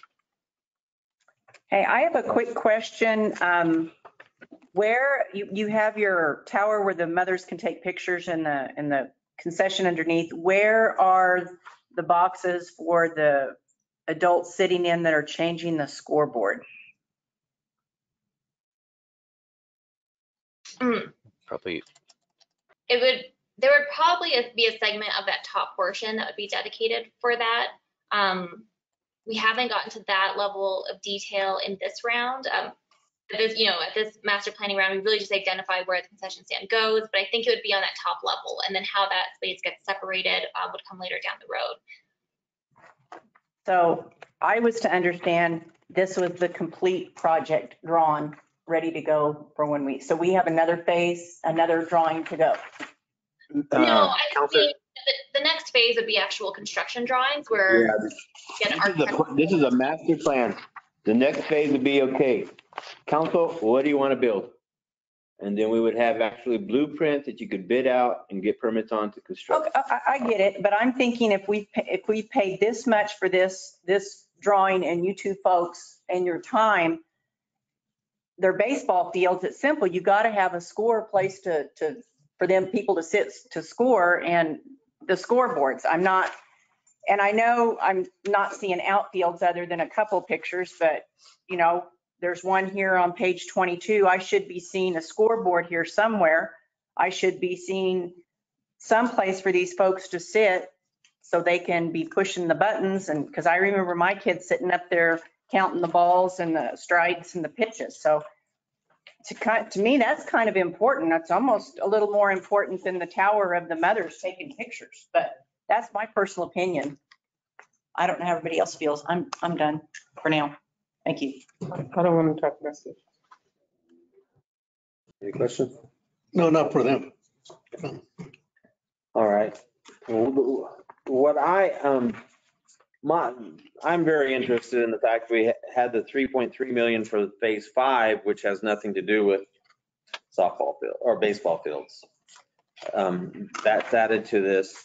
And then it's almost a $5 million savings if we do phase 1 and phase 2 together. It just makes it a little more clear, but I mean, this is still way bigger than the first concept that, because Mr. Nahar said that he had it at 25 million. When it was first discussed when I heard it discussed and when it was talked about actually 16 fields, and it was going to be more like Carlsbad had their setup. We were going to have one central concession with bathroom and we were talking 16 million. And so when it came in at 61 million, I just was assuming it was just dysgraphia and we just got the numbers mixed up. But now I see that there is and then when I saw that there was a actual concession stand at every cloverleaf, and I could see where the costs started climbing. Yeah, and Mr. Chairman, at the initial meeting, again, I was only at the initial meeting, and then I was no longer invited. Both Nunop and Lions Hondo wanted their own cluster with their own concession stand, so they wouldn't have to share with the other league, and that way they could do all their whatever sales they did, and they had full control, and that was their fundraiser, which I understand. Well, I'm not paying for it. Oh, I know, but that was what was, Good job. that's what was brought up, you know? And they can want, but the other thing about it, what I've been explained how Carlsbad works is they have the one central, the city runs the concession stand, the city takes care of all of that and actually pays the little leagues to come. Pay the little league $60 a game to come play a game. Yeah. And then, that fields, I think that started in 2002, 20 years ago. And they've got about $15 million of hard money. And they have soft money where people have donated, contractors have donated materials, time, equipment, and that kind of stuff. So 20 years ago, $20 million. Well, and I'm just saying, so that was the concept. The other problem, not problem, but the other idea was to have sports tourism, have a facility where we could have big tournaments. This still doesn't give us a place where we can have big tournaments. Exactly what I was going to say. Okay. First of all, I want to go back to when this project came about. I remember it being discussed in the General Services Committee. And at that time, the presentation was 2 quad facility. And I'm assuming 4 for Nunop, 4 for Lions Hondo. Lions Hondo. At that time, as I recall, the price was $20 million when they introduced it. And that was with artificial turf. And then it came back with a price tag of 13 million. I never recall that they were asking for 16 fields. My understanding was 8 fields at that time. And I don't know whether it was NUNAP or the combination of both Little League organizations that drafted up a master plan that they came and presented. It might have been just NUNAP, I'm not sure. But a lot of this information was being discussed outside of the committees with certain individuals. And so some of us got left out of the loop to when the information was being discussed. And so when you talk about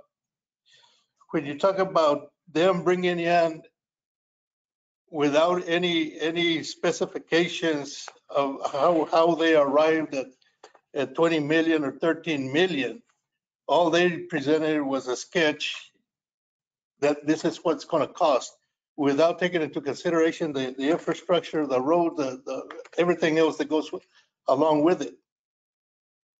And so, and to me, I have to ask the question, what is the purpose of having this kind of fields? I know tourism was discussed.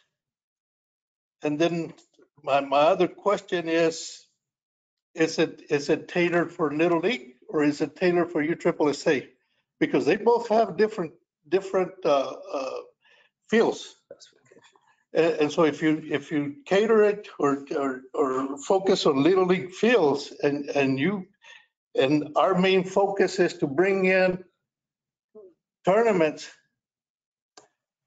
I don't know about everybody else, but the way I understand Little League structure is they don't allow open league tournaments. Their tournaments are based on extensions of regular league play. So they have to finish their league play has to start, well, they don't have to start at a certain time, but they have to finish by a certain time around New Mexico. And I'm assuming nationwide as well. Because you have city tournaments that determine who is the city championship, and then they have an all-star selection type of process. But the all-stars, those are the ones that go to the next step, district, and they compete at district. And if they're able to get out of district, they'll go to regionals. And if they're able to get out of regionals, they'll go to the World Series.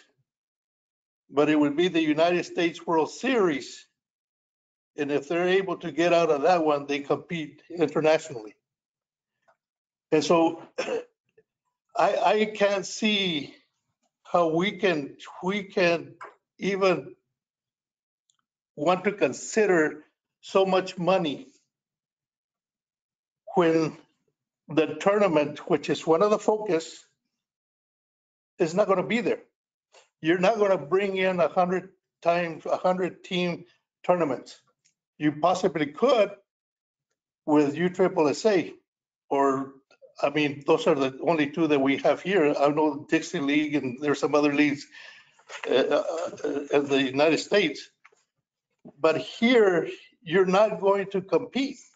Even USSSA, you'll be lucky if you get 60 teams to come. And USSSA is not strong here. USSSA, even the girls softball league, which has been around since around 1970, they're only registering like 200 girls. When you bring in a tournament with USSSA, you're only attracting like, at the most, you attract about 50.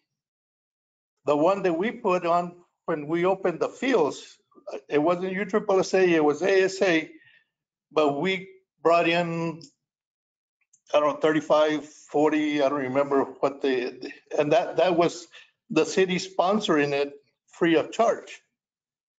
And I know some of you will say, well, it's not free of charge because they charge them.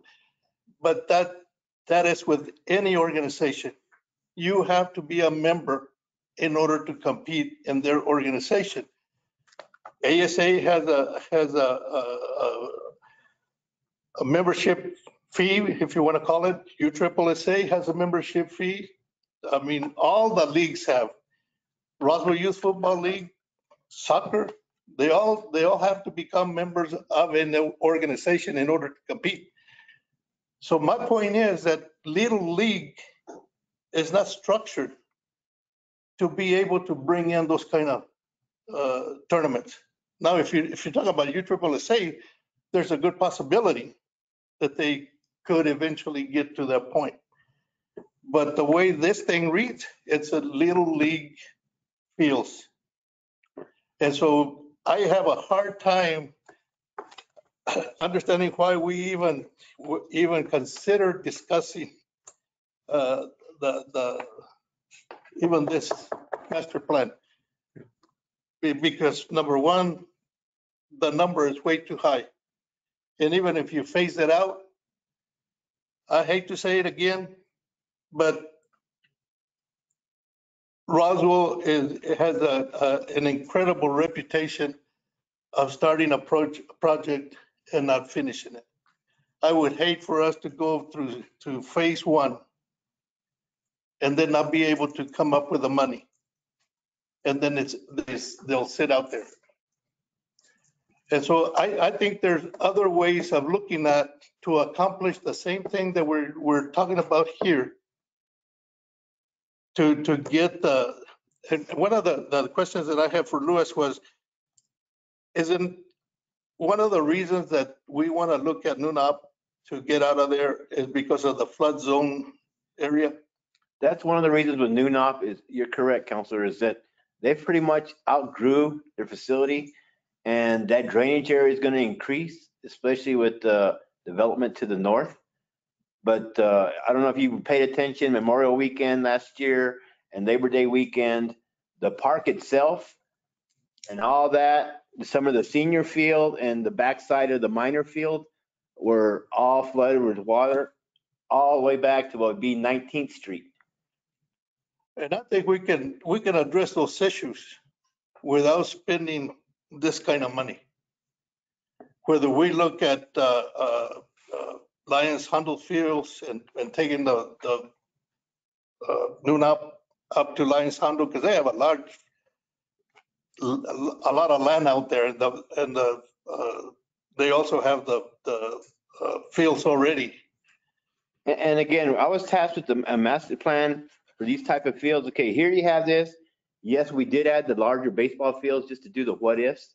And we have all the drainage, we have all the infrastructure, trying to use the roads that we have. So that infrastructure would be for a baseball complex or whatever we want to put. This is a draft. Council, you're going to tell me we're not going to do any of this? Council, you're going to tell me one pod at this location, no trees, no shelter, no nothing? Fine. I mean, this was the big what if. And then the next phase would be to answer Councilor Beth, hey, is this going to be Little League fields or what? Then we have construction plans that we could say, okay, guys, come and bid on this project. We're building one pod or two pods, individual concession stand, single concession stand, whatever. But this is just the master plan to look at the whole scenario, whether we do zero or we do parts. Council, that's what you vote on. You know, the other thing that I was looking at, and I'll throw it out just for the sake of it, if indeed we're concerned with Nunop Little League being in the flood zone, right now, I don't see a lot of action going on with the men's fields. I know they had a tournament over the weekend and I don't know how many teams they brought in or whatever. But this is the first time in 10, 15 years, I guess, that they've had a tournament. I saw the lights on. I didn't know what it was. They haven't really been using those fields. So my suggestion would be bring Noon up and put them at the men's softball fields. And if indeed we want to do something at Cielo Grande, build 2 fields for the men, and you already will have the infrastructure ready to expand if you have to. But you address the issue of the flood zone for the immediate future. If indeed we want to keep those 2 organizations separated. And so, you know, I think there are ways of addressing this without having to spend so much money. I yield. Okay, I like, don't look at me. I'm struggling with this.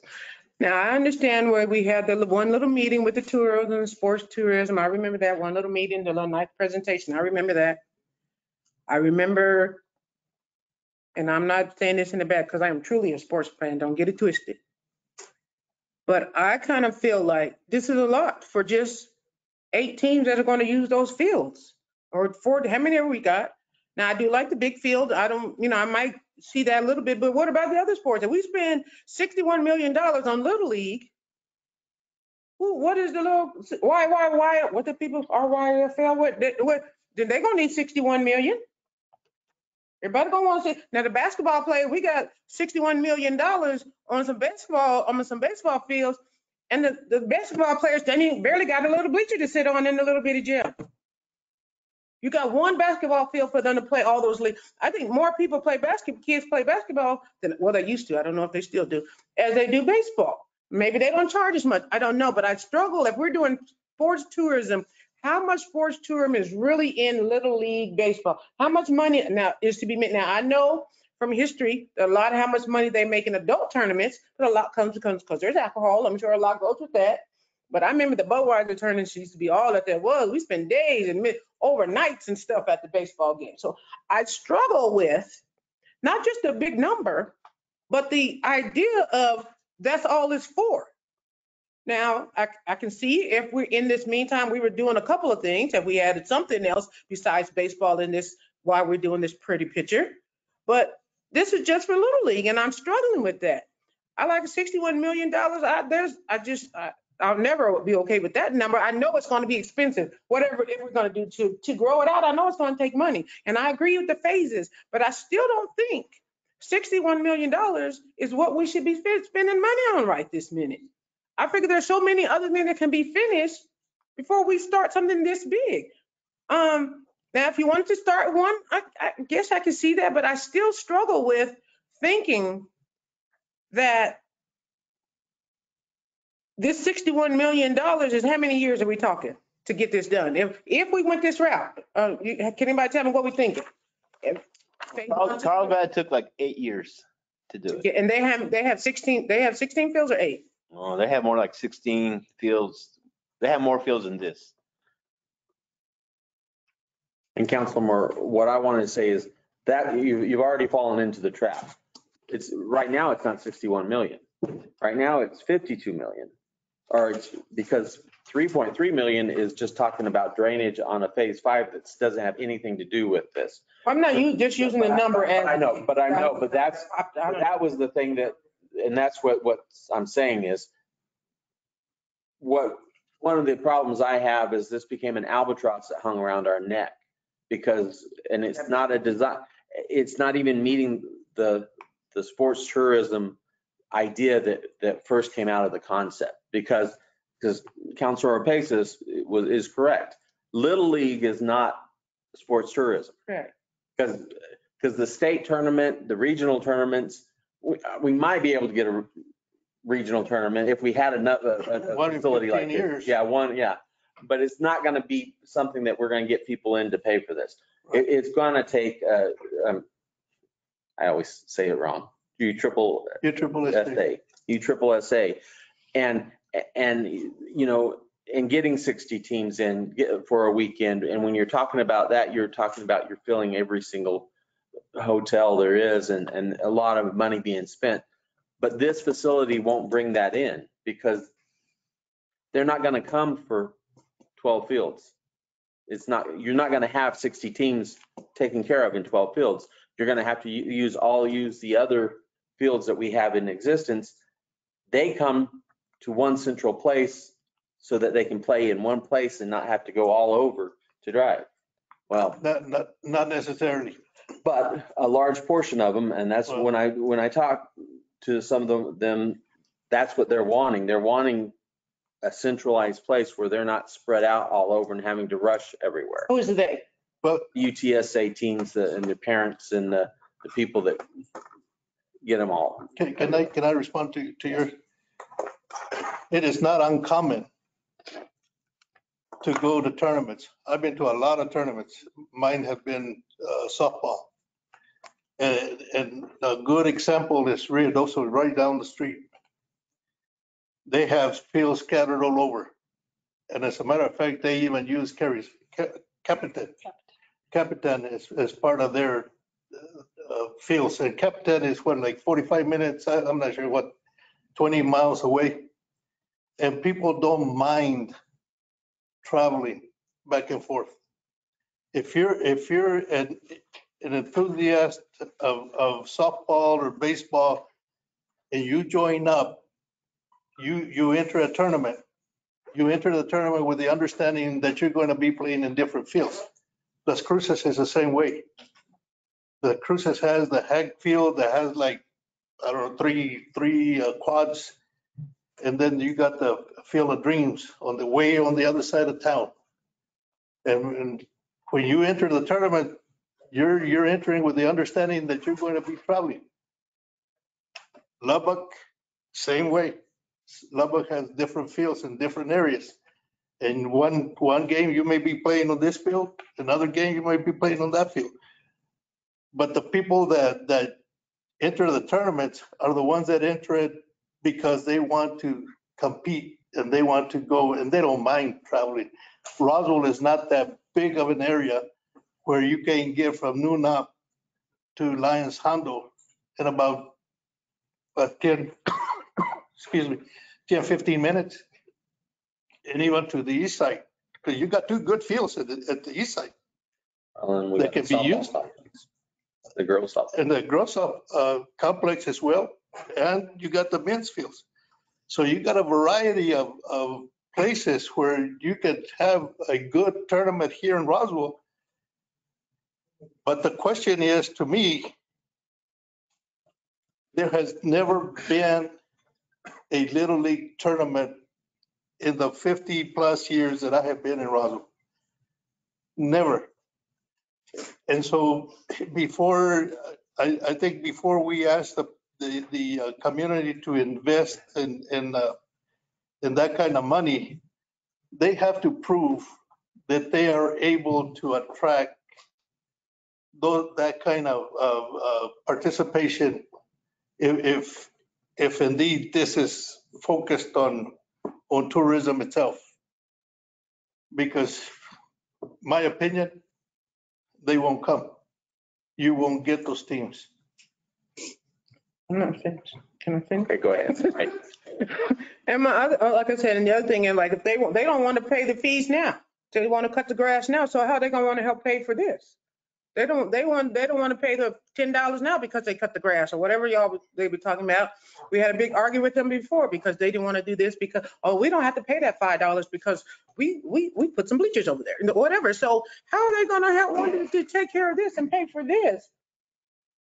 If they don't, they're going to do it double because then they got to pay for this and what's going to happen, to their field. So I'm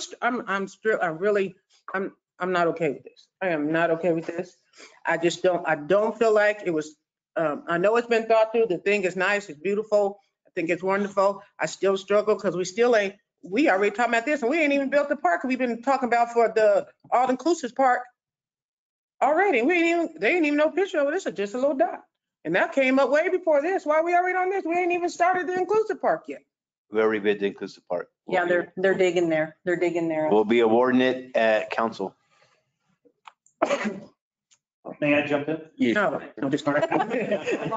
Chair, councilors, I'm gonna take you a little bit back. I'll get off this project for just a second. It'll come right back around to it. But in 2020, we submitted an ICIP request for top 5 items. The design and the implementation of ball fields at Cielo Grande was a part of that top 5 of the ICIP list. We requested $850,000 on a $13 million project. That's where the 13 million came from as well too. From that, we knew that $850,000 was not going to pay for much other than the plan. When Mr. Nahar started working on the plan, we said, we probably should look at our drainage all the way over to Sycamore and come all the way back to make sure that we know exactly what's happening on that other quadrant within that. So we said, okay, well, we'll add that into the project. We had a conversation with the legislators. The legislators said, well, we don't want our money to be spent on that other quadrant for that drainage. So we put our own money in for that portion of this plan to cover the drainage off of Sycamore through that first quadrant. Then we had the design for the ball fields on the other side of this thing. What we're trying to present for this is this was a design as to how to get there. I'm not sure exactly how we ended up with the other quad, but it sounds like the other quad are the larger fields, which meets more of the expectation of what sports tourism may be. But the whole idea of the money that came from the legislation was to create the design for the ball fields. My question is that whether or not we've actually met that, because it had to be at the Cielo Grande area, had to be baseball fields, not basketball or any other sport. That was what the funding was for. We knew it wasn't going to be enough to build or anything else, but one of the things that we did tell the legislatures when they gave us the $850,000, and then this total design was how much, Lewis? The total design with the survey work was about 500,000. So we have money left over, which is what we had hoped to do. So we had 1.4 million going into the all-inclusive park, which is the design that we have. By the way, that is a $2 million project. They gave us another 853,000. Yep, they gave us some additional money in order to close that gap on that. But our hope was to take some of this money that was going into the design of the ball fields to help improve that road that Bohannon Houston showed you as well too, because that'll be accessible by the all-inclusive park and by the ball fields themselves. So we were hoping to put some of that money into that infrastructure so that it could go that route. So, I think the concept of talking about this is a good conversation, but I think that it's going to be a lot longer conversation to talk about what exactly you want to do for what we want to do for those other things. But I wanted to make sure you understood that with the direction of how we started with this thing and how it evolved out from where it was at. I know there was a conversation with the legislature this year about putting more money into these ball fields, but I think they ended up saying we'll put it into the Air Center instead for this year. And so that's where those conversations with the individual legislators was happening. So, I don't think anybody has said we need to build a $61 million ball field other than this is what it will cost based upon the parameters that are there. There's a lot of infrastructure that has to be improved. I think I know we had maybe early conversations, Counselor, on the flooding of that other area. So some of that makes sense too. In order to have that larger conversation, is that where we need all this infrastructure? So I just wanted to make sure I shared that background on that. We were provided $850,000 of legislative dollars that we put into to do exactly what we designed out. We also put some of our money into it in order to take care of the drainage from Sycamore and that plan. So that's how we ended up building this project to where it's at. I think it got convoluted in all the political mess and everything. I think it was used incorrectly, but the intent was pure as far as trying to do something better for the city.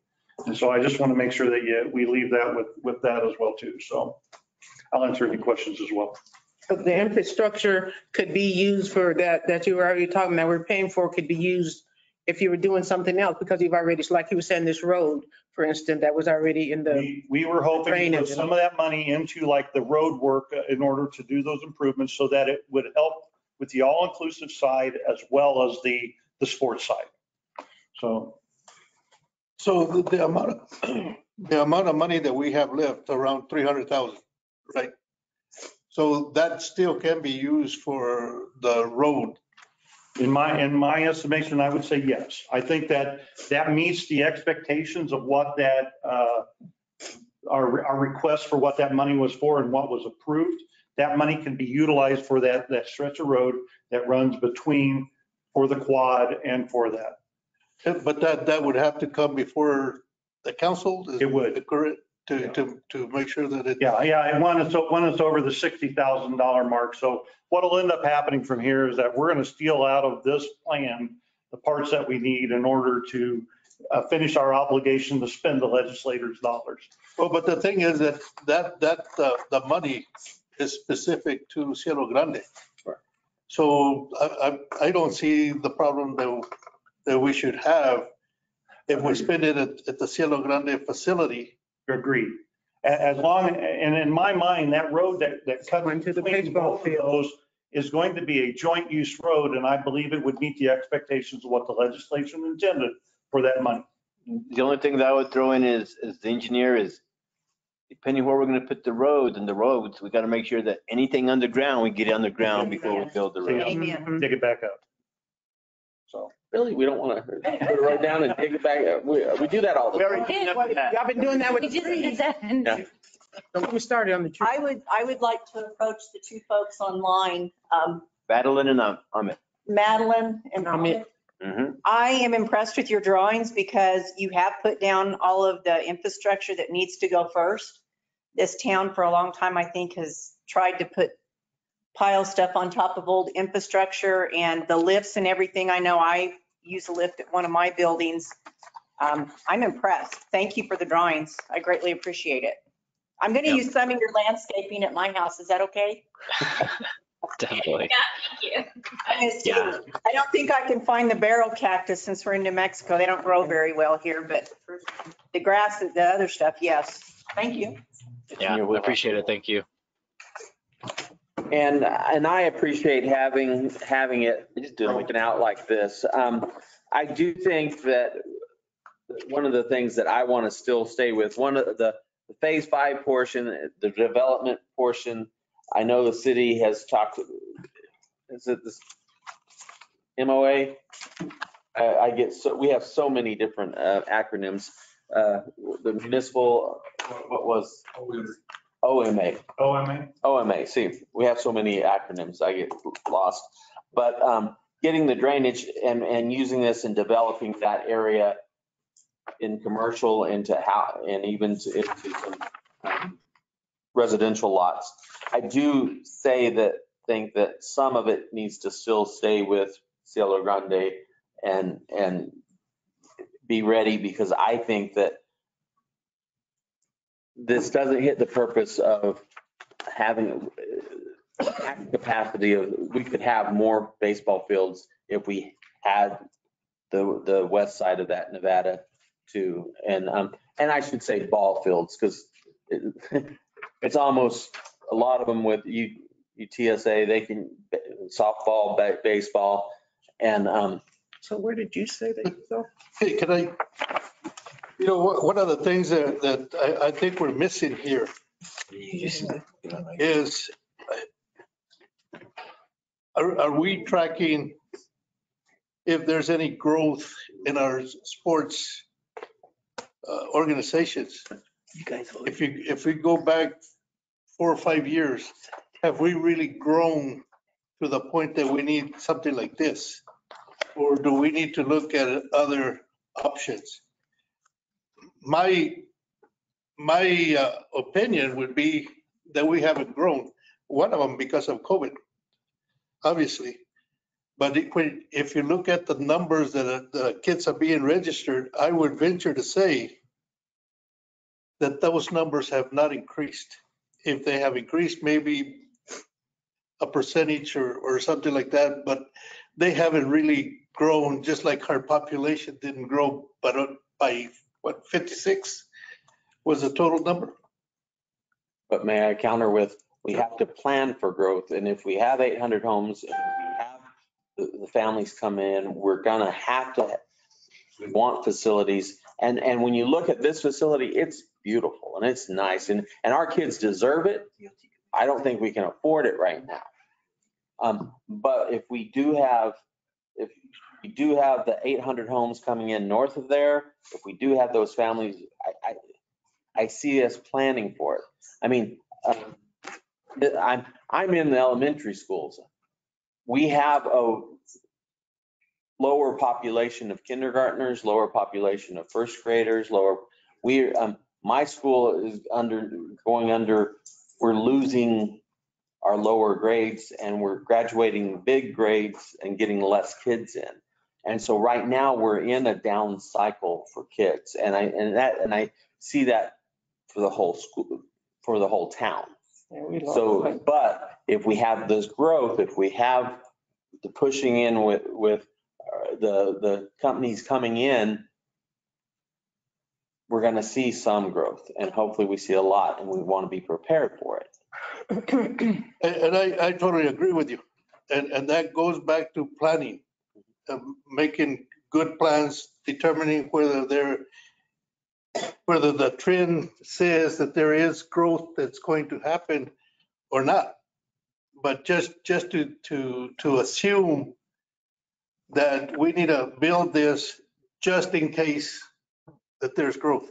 It's just like me saying, I'm gonna buy a pair of pants that are 30-inch waist because at some point in time, I'm gonna lose weight. It may happen, it may not happen.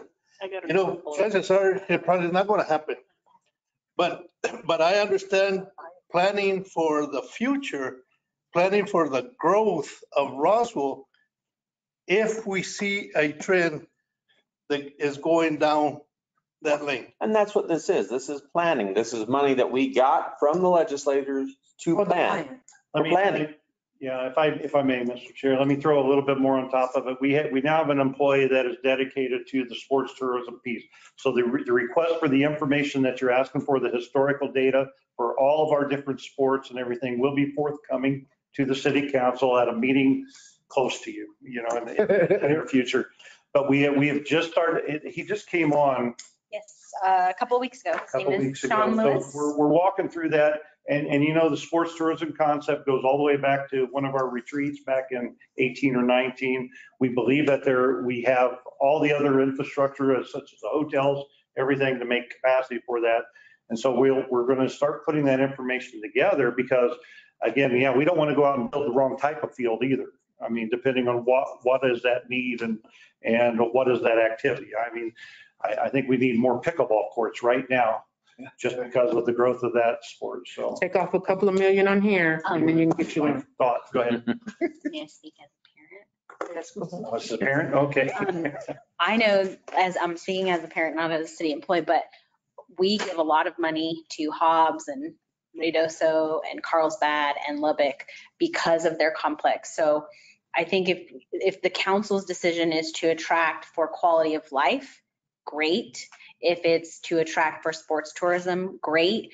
But when we are picking the tournaments that we want to play in competitively, we are looking at a centralized location because we don't want to go hopping. This is just me personally. But also, if you're trying to attract people to move here, it's those quality of life things that look nice, that are attractive. Hobbs, we just played in a tournament 2 weeks ago. It's a great facility. It's beautiful. They take care of it. City of Hobbs employees, I asked them a lot of questions, just, how do you guys run it? How do you operate it? And so I'm really hopeful with Sean being onboarded, we can then provide you guys that information. But I just know that Roswell is missing out on additional revenue from out of town visitors because we're not doing tournaments currently as the city. So hopefully we can bring you some more data. I can ask a question. The tournament that you're talking about, I know Las Cruces, Hobbs, a lot of those communities pay their staff, city employees to work those tournaments. So are you suggesting that the city take over the tournaments for, say, USSSA baseball or softball or soccer, or are you suggesting that the city take over the tournament? I'm saying we would like to provide you some data of what our communities regionally are doing, and then provide you some options of what would be best for this community. Both models work. Right. There's good examples of both models out there. Well, and the reason that I'm asking that question is because I know when I was involved with softball, one of our fundraisers was putting on a tournament. And we would take in $4,000 or $5,000, including the concession stand and the entry fees and what have you. After we paid the director and the umpires and all that other good stuff, we ended up with about $5,000-6,000. And so when you're talking about the city taking it over. Well, I didn't say that. No, that's I was asking the question. Because in fact, if that is the way we're going to go, and we provide the staff to do the cleaning and the raking and all that other stuff, in essence, the city is going to be running the tournament. And so you take away the ability of your local groups of being able to fundraise and support their own organization. We'd like to present you guys options. Yeah. That's all I'm But the saying. fact of, if they're not doing it now and the city does it, they're not taking it away from them because they're not doing it. Right. So the fact is, what we're wanting to do is utilize our facilities to the best to bring in the GRT, to bring in the lodger's tax, to do the things And that you know we can what? use them. With our new volunteer program, the baseball and the softball people can sign up and do the volunteer program at the events, and then they could have their income there. So they kind of work hand in We're getting a hand. lot deeper into it, but our initial conversation was to stay out of the association timeframe. Yeah. And so the sports tourism was supposed to come in on top of it after their activities were concluded, because we have to help take care of those fields year round as well. And USSSA tournaments are year round. yeah. Yeah. I mean, the whole play in November, even if it's snowing. The whole improvements to the softball complex was all predicated on Absolutely the need for additional tournaments. Yes. And I think there's a way that we can work closer with, as a city, with the association to make those tournaments even better. Can we mix the UFO in with it? Can we, I mean, we're a tourism town, so there's no reason why we can't mix. We can put fins on the ball or something. I think that's cool. We can paint them. We have, They had the whole enchilada in Las Cruces. They had the there's 2 or 3 that have UFO. I know that Crash is one of them that goes and plays. I mean, we have teams now that use our brand. We'll be providing more information in the future. I know, Mr. Chair, you got another item. Yeah, I was gonna say. Can we dismiss the consultants? We're Yes. paying for their time. Yes. Thank you. Thank Thank you, you so Madeline and much. Ahmet. Thank you very much. All right, thank you. Have a good evening. All right. So let's go ahead and move to, I gotta grab it real quick, number 4. Miss. Okay. Thank you. Mr. You got the money. Bruce came on and Judy left. She's coming, Bruce. She's coming. So what I'm presenting for you this evening, I'm going to go over some highlights over the past year, talk about some current projects, and then some things we have forthcoming activities in the following months. So is there any way to minimize? Pull out the screen. Just hit that. It's right here. Go to the right, the little arrows. It's 2 arrows. Yeah, 2 arrows. I know, it's slow. I don't know why. I need to clean the ball. We had a little outage earlier. That's what Jeff said. Click on it. Wrong button. Looks like the meeting's over. All right. Don't do that. So we've had some fresh faces come on board at the museum. I bolded those of us that have been there for since pre-COVID, which is Barbara, Jeremy, myself, and Corey with the front desk, Jeremy at the planetarium, and Barbara at the store. But everybody else is new, and so really happy to have them on board. They're doing a fantastic job. I will say we have one position open right now. In the very middle of the picture is Miss Rochelle Diaz, and she moved to Albuquerque, so we lost her recently, which was a real shame. As you're probably aware, we did change our hours. And we're open daily from 10 to 6, which is much easier to remember. For decades, we were open from 9 to 5, Monday through Saturday, Sundays, half day from 1 to 5. And I tell you, it's a little bit of a challenge for full-time staff when you have like the half day and then the full day of just being able to incorporate weekends and everything. But again, that was for decades. And then it was around 2015, 2016. I wasn't here, but they cut out Mondays and we were closed Mondays for quite a while. That was just to save on costs. And then, as you know, once COVID hit, we were closed for 7 months. And after that, we went to part-time hours and then changed our hours completely. So this is the most hours that we've been open at any given time, as far as I'm aware, ever. So that's really great. It's been working out well. Admissions, I know that's always a question. So we started charging, of course, in January of 2021.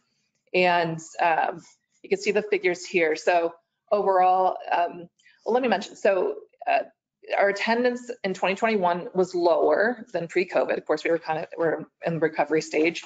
Overall in 2021, we had just under 20,000 people come and participate in the museum, compared to a normal 35 to 40,000. But in any given year, the people that come just to the museum, so would pay the admission to come just to the museum, is a percentage of that. So in a normal year that we'd have 35 to 40,000 people, we'd have 12 to 13,000 that are coming just to the museum, as opposed to the other events we have, the festivals, field trips, that kind of thing. So last year, when we had the 19,460 come through, 8,704 on the bottom of the chart there were just coming through to the museum. And as you know, we built in some free days, so free Roswell Resident Day, free Senior Day every Wednesday. And so there's a few numbers, if you go over to the right, that are zero. And those are, again, so those free offerings that we have. But altogether, based on the 8,704 people that came through, we brought in 46,000, which is a new revenue line for us. So that was really fantastic. Overall, I didn't put the revenues all on here. We have that part of the annual report. But overall, our revenues would have been much lower because of COVID. As a result, we basically leveled out. So because we had this additional funding coming in. So we were at what I would call kind of a normal amount for us, which was, I'm trying to remember, I don't have the figures in front of me, but like it was around maybe 186, 170,000 that we brought in overall over the course of the year. And this made up that difference of our losses. As you know, we have a new look. So we launched our brand last fall.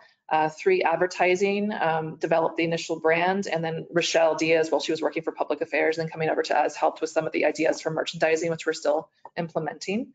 But I feel like it really does kind of blend that feeling of the big R. It doesn't have a UFO in it, but kind of borrow some of that branding concept and then brought it into kind of our own identity.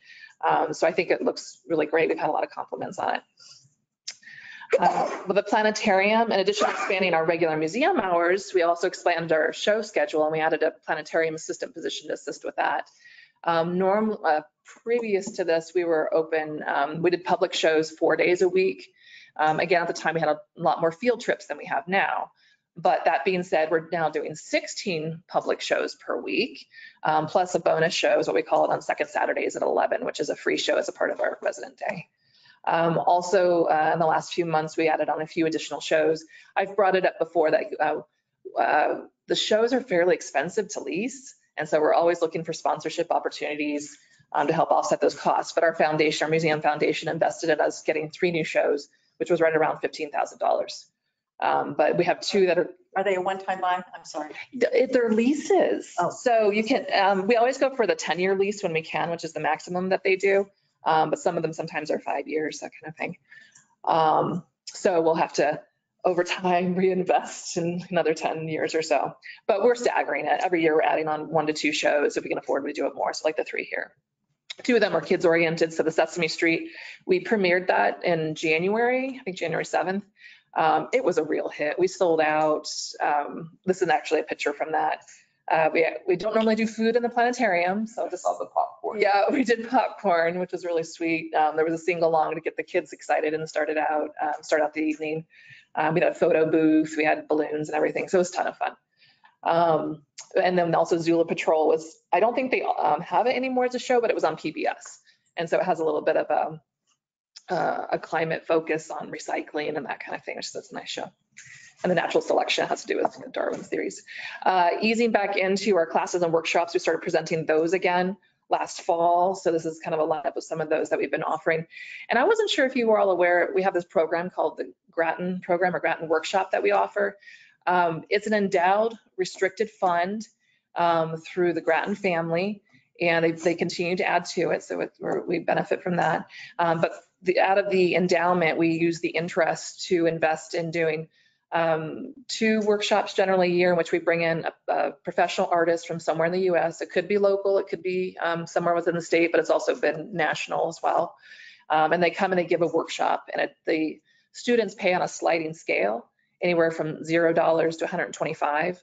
And the workshop costs us to put on $2,500 to $3,000 to cover all the travel expenses, their time, the supplies. And then the students receive not only instruction in the workshop, but they receive all the supplies that go with, use them that weekend, but also then to continue on with that media through, after that. So the idea first came from Lorraine Johnson Grattan, who took workshops here, and I don't know what year, maybe the 80s, something like that. But she was inspired as an adult to be interested in art and continue on as an artist and a hobbyist for the rest of her life. And so her family can use to contribute towards that fund. But the idea is to inspire people with new media as a new idea. So we offer that, try to twice a year, but we were delayed with COVID. And so we brought it back last fall with Native American artist. She's Hopi and Choctaw. Her name's Linda Lomahaftawa, and she's a printmaker and painter. Linda Lomahaftawa.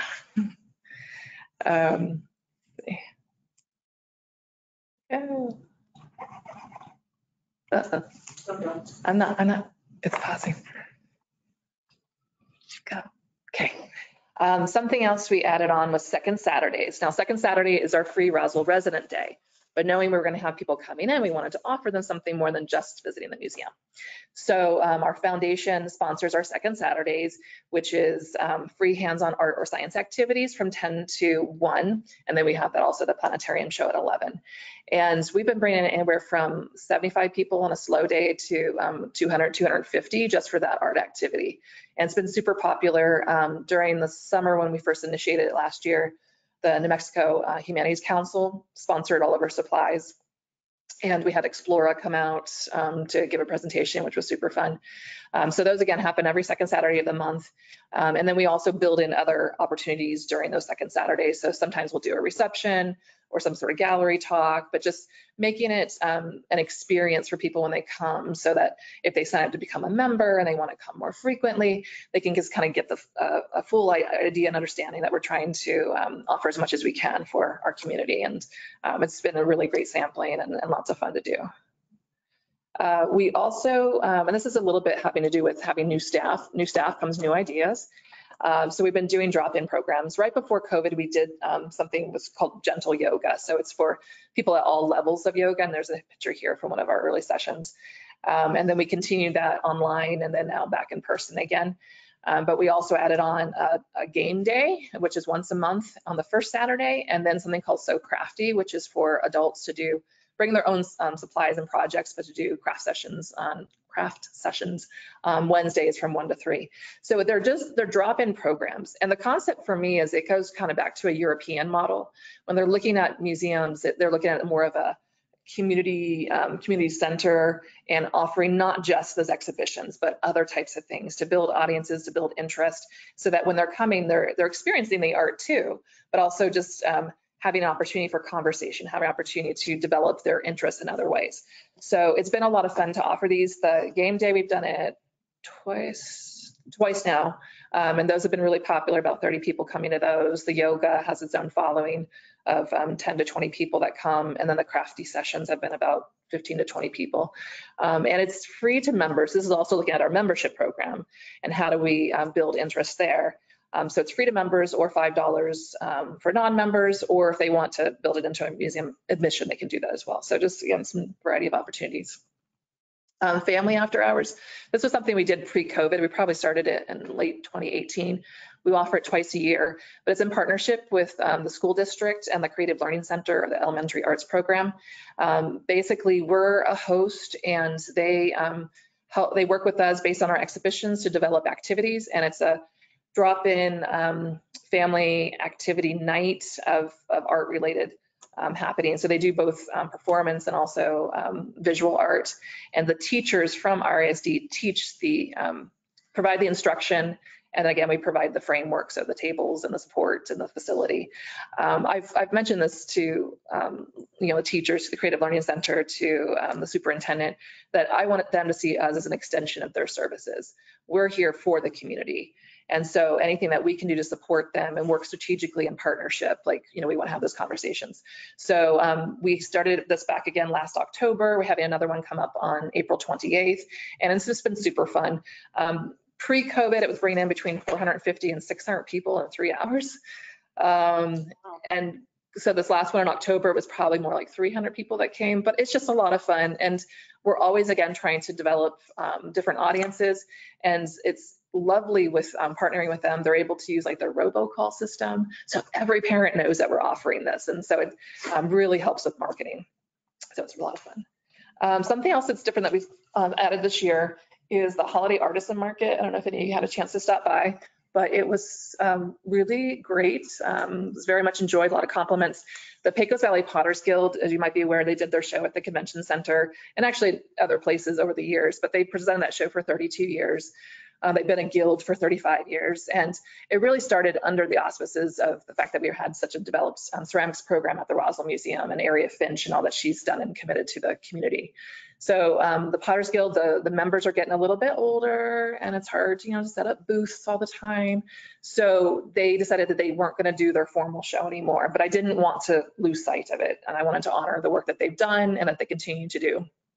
Also, I'll add that we sometimes hear people like, why don't you showcase our regional artists more or our local artists? And we do periodically, but can we do it more? Absolutely. And so this is an opportunity it's a juried show. Anyone can apply for it. And then we have, a small jury committee that makes the selections. This last go around, we had 37 artists that participated, and we invite people from New Mexico, Texas, Colorado, and Arizona to apply.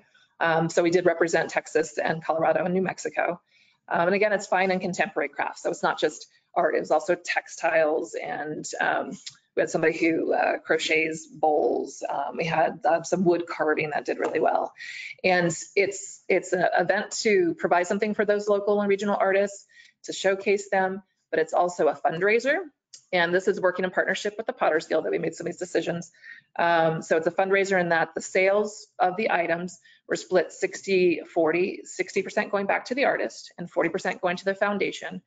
And then also the Potters Guild, there was a silent auction, which I forgot to put on here too, which was also split 50-50 between the foundation and the Potters Guild. So in general, the foundation supports us with our capital projects and also just programming.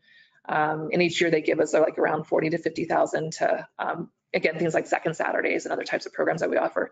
So the money's going to the foundation, but it's always coming back to us too. So they're really supportive. But we'll be offering this as an annual event. This was a pilot, but we think it did really well. Some things we can build on, and then we'll be offering it again this December. But we'll be doing the call for artists. I'm gonna try and put it out next week. So we have some time to build momentum. As a museum, we are always changing exhibitions. We have generally between 23 to 25 exhibitions that we support every year. 3 of those are more permanent. So our Founders Gallery at the Herds and Wyeths, the Aston Collection with the American West items, and then the Goddard area. But then we have, again, between, 18 to 21 that are new exhibitions per year. Some of that is done in partnership with the Artist in Residence program. So we have 6 of those, 5 to 6 that come through. And then other ones are drawn from our collection or items that we borrow from other institutions or from artists. So this is just a sampling over the last, since last summer, of some of the things that we had changed out. We were building on a series that we did called Decades. And so we were focusing on works that were made within No, yes, made within that decade. I was thinking things that came into the collection at the time, but no, so they were made in the 60s and 70s. So both of those, actually the 70s is up right now, 60s just came down, and we're installing a Fritz Shoulder, who was a painter and printmaker, who passed away a few years ago. He's from Arizona. His work is going up right now. It's an excellent show. And then also Roy DeForest was also some prints from our collection. But again, we're always changing, so want to come and see those things. So current projects, these are some of the big wigs that we're doing. So museum renovation. As you know, we've been working on this idea for a number of years, and just with COVID, there were some stalls, but we did get $340,000 last year from the state legislature. Actually, it came through tourism, but it came through the state. And then recently we were granted at $369,000. So this brings us to $709,000 altogether. And then we have some money that was set aside by the city to help us with flooring and exterior signage. So where we're at right now is we're looking at phase one, which phase one for me is the store move and the lobby update. And then the fact that we have the flooring and the exterior signage, we're bundling that together. And then for me, phase two is knowing that we're going to be clearing out the store, is then working on a family interactive gallery, because we don't have enough money to do the whole thing. If you recall back in 2019, when we first got an estimate, the whole project was seen as about 1.5 million. So we're just taking a couple back steps, but we are working on a scope of work right now with one of the on-call architecture firms, Hewitt Zoller, and they're the same ones that we worked on the concept design on to begin with. That picture in the upper right there is from that. And so right now with the scope of work, we're looking at going into the schematic and engineering phase of design for phase one. Also looking at the flooring project and the exterior signage, again, bundling that all together. And then I'm hoping, and again, we're just working on scope of work, and we'll have Mr. Nebb sign off on it. And Justin Holcomb is also looking at it with me this week too. Let's see, we're hoping to build in a master plan. So as you know, it's like we've got these projects, but I've got like another 10 zillion on the fence that over the next 10, 20 years, there's just needs that the museum's going to have. So how do we phase those in? What do we plan for? How can we be at a point in which when we have someone who would like to give us money, we say, this is what we want the money for. So just being prepared.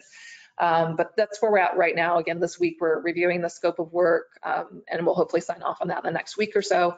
And then we'll be ready to jump into that phase one to be spending that $709,000. And then our foundation does want to play a role. So they do want to do some fundraising. They have a fundraiser coming up in September that they'd like to focus some energies on this as well. So I'm fairly positive we're going to be still short funds after all of that. And so we'll bring it back to you for consideration if there's something that the city wants to fund, or if there's something that you want to rank as part of the ICIP request for next year. Yes, sir. Idea. So we think we're going to have enough to bring the gift shop forward to the front. That's my hope. Yes. Mm-hmm. What's the idea for the backfill? So the old store space? The old store space. So that's where we want to put that family interactive gallery. But because it's got doors and everything, we can close it off, and we can put some pretty pictures on there saying this is what we're planning to do and that we're raising funds for it. So it won't be a lost opportunity, but we can close it off without affecting any of the other spaces, the galleries, or anyone's experience there. Okay. Yeah. Planning. So I mentioned a master plan that, if everything gets approved, that we would build into the work with Hewitt Zoller. But we're also going into a strategic planning phase too. So we had a plan that was 2017 through 2021. And we'll be working with our board of trustees, planning to do like a public forum or some sort of town hall public meeting to also workshop with the public, and the staff will be involved as well. But yeah, we're looking forward to building on our programs, building audiences, listening to the community and its needs, and building that all into our next strategic plan. In terms of the master plan, again, I mentioned that there's other projects, and we've talked about some of these before, but one is that we're going to be running out of vault space for storage of our arts and artifacts. So we will want to expand and add another vault in some capacity. My personal hope is that it's something that would be have an educational component, so that would be visible storage. This is just an example here. I think it's from the V&A in England. I think so. And it would be something that people could look into, but also would be practical storage for us as well. But then you have that educational component of what does museum behind the scenes work look like? What does conservation look like? So that would be something that would be built in. Also, our little snippet of picture up on the upper right, we need to reopen the stage, which was covered up in the 1970s. And so our beautiful culture curtain we no longer have, but we do have some of the architecture that you see there. We don't have the door anymore, but we have enough photos and drawings that whatever we're missing, we can recreate it to some degree. So we'd want to work with a architectural historian to make sure that we're doing everything right and map that out, but that would be a project sometime in the future. And I feel like that's one that we could really get some grants behind. We're just not quite ready to undertake it because right now it's being used as storage. And even though it's not huge storage, it's still storage. And so we would have to figure out where all that's going before we proceed on reopening the stage. Just getting ready to ask, where is that stage on this? It's in, so the Founders Gallery is currently that burgundy room with the beautiful chandeliers in the back. It's on the west wall. Yeah. So we've got lots of pictures of it, and come for a visit and I'll take you and show you, because you can just go up inside and you can see some of the architecture that's still there. It's just covered up by drywall. Of course, we need to improve our landscaping, and this is just kind of a little concept in mind. Who knows if we pursue it or not, but landscaping overall needs to be much improved. Can we maybe install some sort of extension on our courtyard or something at the planetarium that's, because it's kind of family-friendly science garden kind of concepts, maybe provide some grants for that. And then, of course, we do need to redo at some point the Goddard exhibition. It's the first installation of it was in 1957 and the second part in 1969. It's just a little dated. We love it, but it's dated. So we just want to maybe expand it into a neighboring gallery, expand the narrative, talk about Esther Goddard, talk about where space is today and how it influenced it. There's just more story that we can add to it. And we would still plan to keep the workshop in all or some capacity, but there might be ways that we can improve on it too with some sort of, I don't know, I don't want to do more reading and more info rail. Maybe there's something kind of more contemporary that we can do, like a video or something like that that's projected in there. Well, it's so cluttered in there. Yes, and it's smaller than it's supposed to be. Spreading it out and then adding some interactive with it. It's a workshop. Yeah. It's 2/3 scale of the actual workshop, so it has the real equipment in there, but it's much closer than it's supposed to be. And we have cleaned it, and we did move out some things that we didn't think should be in there anymore. It was just some storage of metal and stuff. But, so we want to get all of that in the planning stage so that when we're ready to write a grant for it or we're ready to find that right funder, that it'll be ready to go. Again, I mentioned RISD partnerships.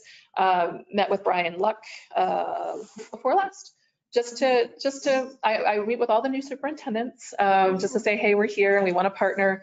And of course, he was really positive, and he was on the same page in terms of he wants the schools to start doing field trips again. Like, it's safe to do. There's some funding there, and that we would really like to work in tandem. Like, what curriculum can we align with our exhibitions that would then align with the needs of those particular grades? What can we offer in the planetarium that shows that would align with what they're doing in their classes? What pre-visit programming can we do? What post-visit? So again, just working in tandem, and we've talked about working directly with the instructors to develop that curriculum together. And it could look like if there's funding available, maybe the school district invests in a planetarium show or something like that. So it's all open for discussion. Museum accreditation. So you've heard me talk about accreditation before, and it's really important and really cool that we're accredited. So 3% of museums in the US are accredited, which equals out to there's currently 1,084 that are accredited out of approximately 33,000 museums in the country. We were first accredited in 1976. And right now we're starting to go into a self-study process that'll be due later in the fall. And then next year we have 2 representatives from other museums that come out and do a peer review process, just to confirm that we're still doing our best standards and doing everything as we're supposed to. And again, it's a mark of achievement for us. But I'll be looking to you folks in probably a couple of months. I'll bring to general services and then also to city council. We just need to reconfirm the city's commitment and support for the museum, which we know is there, but it's just something we want to get in writing so that we can present that then to the accreditation committee. So, what's ahead? So this is going to be fun. Yeah. So we're doing an exhibition that's inspired by science fiction, and we're titling it Future Shock Revisions of Tomorrow. We have, we're still confirming a couple of artists, so it's between 12 and 14 artists that we're having participate. And this will be kind of in honor of the 75th anniversary of our supposed UFO crash here in Roswell. So the exhibition itself will run from June 25th to October 30th. We'll have programming planned throughout. So we're doing like films. We're going to do a reception during the UFO festival, kind of a happy hour thing. That'll be a lot of fun. We'll be doing a performance art piece during the festival. What else are we planning? We're going to be doing some workshops and things. So the artists are really great. There's some that are local. There's some that are from within the state. There's some that within the country. And then we have one in Canada and one in Mexico. So it's quite a variety. Normally with our mission, we try to focus on just local and regional artists, but sometimes we take some liberty to expand out just a little bit and to bring in some other ideas. So it's going to be a lot of fun. It's going to be a number of video projection pieces, so some digital media, and then yes, there's going to be artist that uses inflatables. So it'll be kind of a fun piece. Lots of photo opportunities there. And with the UFO Festival, we're going to do our laser shows, which we normally do in the planetarium. This year, we're adding some B movies just to have something different for the experience. So at 1 p.m. on Friday and Saturday, we'll be doing those two films there, The Day the Earth Stood Still and The Adventures of Buckaroo Banzai. So just those should be a lot of fun. And we're working with the UFO Festival committee. And so we've got all this up online, and tickets are available as of yesterday. Something we did right before COVID in 2019, and it was in celebration of the Apollo landing anniversary, was to do a movie outside the planetarium. And so we're bringing that back, and we're going to do 3 family-friendly science fiction films this summer. And so we'll be presenting those, and those will just be, again, free for the community. And we are bringing back our festival this year. So it'll be on October 8th. It'll be in lieu of our normal second Saturday. It'll be our second Saturday achievement. We're going to be using space at the convention center, outside the convention center, the museum. Last time we did it, I think we partnered with like 36 different groups. So it's a big partnership effort, whether it's working with the university, with the high schools, middle schools, we had Explorer come out, Science Spectrum. So it's going to be a lot of fun, and yeah, looking forward to doing that again. And also, this is my second to last slide. It is our 85th anniversary this year. We turned 85. We opened in. That's the full stage. Yes, that's the full stage. So we opened October 6, 1937 as a Roswell Museum Federal Arts Center. It was in 1941 that the city took over operation. We're going to be doing some sort of birthday celebration on October 6th. We're also going to be doing an exhibition, and we'll be partnering with the Historical Society because they have some of the joint items that we as two groups, but we were one group at the time. They have some of those items, and so we'll bring those back onto display, and we'll be doing some lectures as well. And again, I hope to open the stage at some point, but somebody had a really good idea from staff. I was going to do something about the stage in this exhibition that'll be in the Founders Gallery, but then they're like, well, I don't really get like how big it was and everything. We should like put an outline on the wall of where it is, which I think is just a fantastic idea. Projection. Or projection. Well, there's those windows in there too, so I don't know. We could try, but just kind of giving a little bit of life. Have one of your artists paint it on the wall. What's that? Have one of your artists paint it on the wall. Something like we'll represent it in some way. But we do have some of that original furniture, those busts, like that bust right there. I think that's maybe Amelia Church was one of the founders. That's at the Historical Society. So we'll just work with them to borrow some things back. And that is it. I have a question. Yes, ma'am. All the way back at the beginning, you had the sheet with the money and all of that on it. I mean, it's way back at the front. And most of your income was coming from out-of-state people. Are the out-of-state people having a problem with the pricing that we are using?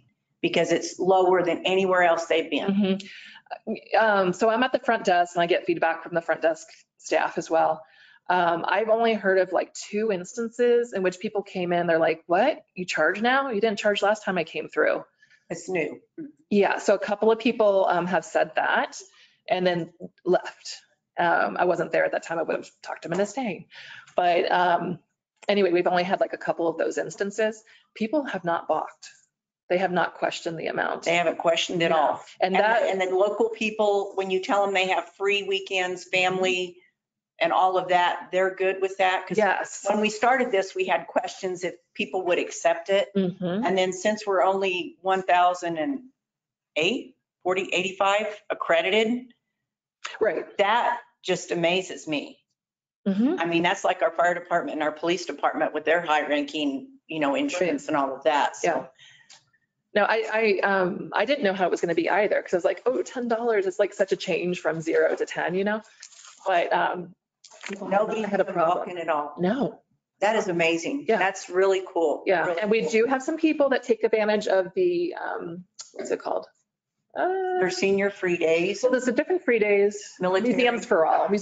And as you can see, that number's not that high. That's in the middle there. Yeah. Museums for all. So 30 people paid $3 to come in because they take advantage of the federal food stamp program. Okay. And we still have people that use that every month. So that number's building up some too. And then we have the occasional NARM people, and that's that North American Reciprocal Museum. Yeah. I'm not a member. I need to be, I guess. You too. It's, Please. it is $100 and you can go to, how many? Over 1,000 different Over 1,000 North America. You got to travel a lot, but yeah. So I'm overwhelmed on how well that's turned out in the short period. Now, can you imagine how it would have turned out if we didn't have COVID? Mm-hmm. Great. And I had the counselors asked during that presentation in whatever it was, December of 2020. They're like, well, how much money do you think it's going to bring in? And I was like, coming out of this year, probably around 40,000. I said, but as it ramps up, like I could see it easily going to 90. Yeah. And then as we get our exterior signage up there, or just, our brand is out there, I could see it going up even here. So yeah, it's a good start. And I think our marketing, and you touched on the robocall for RISD. Mm-hmm. And I put it out there for my kids that our free zoo day, the Thursday and Friday before, I'm going to be telling my kids and sending it home to my parents. But with the robocall, I think that if we utilize that for the free Saturday and for the free. I don't know that you're cost very much, the calls, from what I understand. I know RISD does it for free, but I think there's a program out there that would do it for us for not a heavy cost. But what I'm talking about are talking to Mr. Luck and having them do it just to because the idea for me is you get the kids in there the parents once a month. Mm-hmm. The kids are going to want to do it again. And on those days, especially tell them, become a friend of the, foundation, it's free to come here all the time. Mm-hmm. Right. $100 is the NARM, but that's not is it 40? 60 for family. 60 for a family to be friends, and they can come anytime they want. Yeah. Same with the zoo. I mean, our sheriff was chewing me out because we're charging people at the zoo. I said, but do you understand that for $100, a family of 6 can come free all year long, and 130 for a family of 10 can come all the time. And I don't believe that we would get those. So who comes on our free days are people, local residents. And there's a lot of variety of people, and there's a lot of people who've never been to the museum before. If we didn't have that free day that we were promoting, I don't think they would walk in our doors. It's the fact that it's something new and hey, it's free. Yeah, so we better take advantage of it. Yeah. And we charge other times. And it's all free this day, so they're going to come when it's free and get it. But then, but when we first did it, a local artist who's passed away now, but he came to me and he goes, I went in there every day after church and I'd go through, and I said, well, but you're a friend of the foundation, aren't you? You support art, but you're an artist. No, I'm not. And then I said, well, why? You see it's worth the $40 individual for. And 25 for seniors. Yeah. So, and I said, so why don't you do, and he goes, oh. And I said, so you pay that 40 and then you go every day of the week that you want, that it's open. So you're 191 at the store only. It has 0 on there. Are you also selling at the visitor center? And because if I remember right, we had talked about doing line items where the museum would share with the visitor center and do some of that. And we do some interchanging. We're definitely still open to that. So we launched the brand, and now we need to develop that merchandise, and we have the money set aside. We just need to get it done. And we lost Rochelle. So now it's like, I need to get the merchandise done. Suck it up. I know. Gotta do it. But yeah, I mean, we want to get it out there. So. Because that interchanging with the zoo coming over to the visitor center and selling their little plush critters and all of that, it gives everybody more money in their particular department. Yeah, for sure. It's finally coming together. I'm impressed. Nice. Get this one for that. I know. I don't have kids anymore. Sorry. I don't either. My baby's the same age as your baby. I know. But I pushed it so much that I had to go ahead and get my. I know. I for both probably of them. should. Maybe counselors should just get them free. I'm telling you. No, you need to pay for it. Oh, that's a donation thing. Oh, all right. Get a discount. I don't understand why we can't get a discount. The employees don't even get what kind of price. Yeah. All right. Okay. Thank you. Thank you. I try. I appreciate it. I get shot down all the time.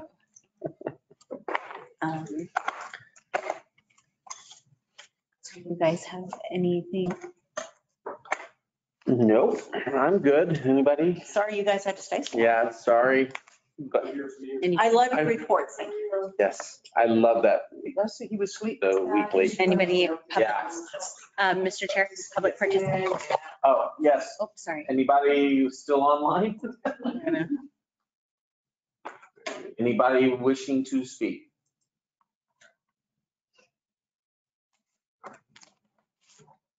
All right, well, hear none. Bob got something? Your corn? Good. All right. All right. You- Well, Motion to adjourn? motion, do I have a motion? to Make a adjourn? motion. 7:20, we're adjourned. Thank you.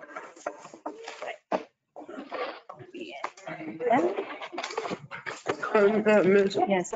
Mr. Nair. I have two young, well,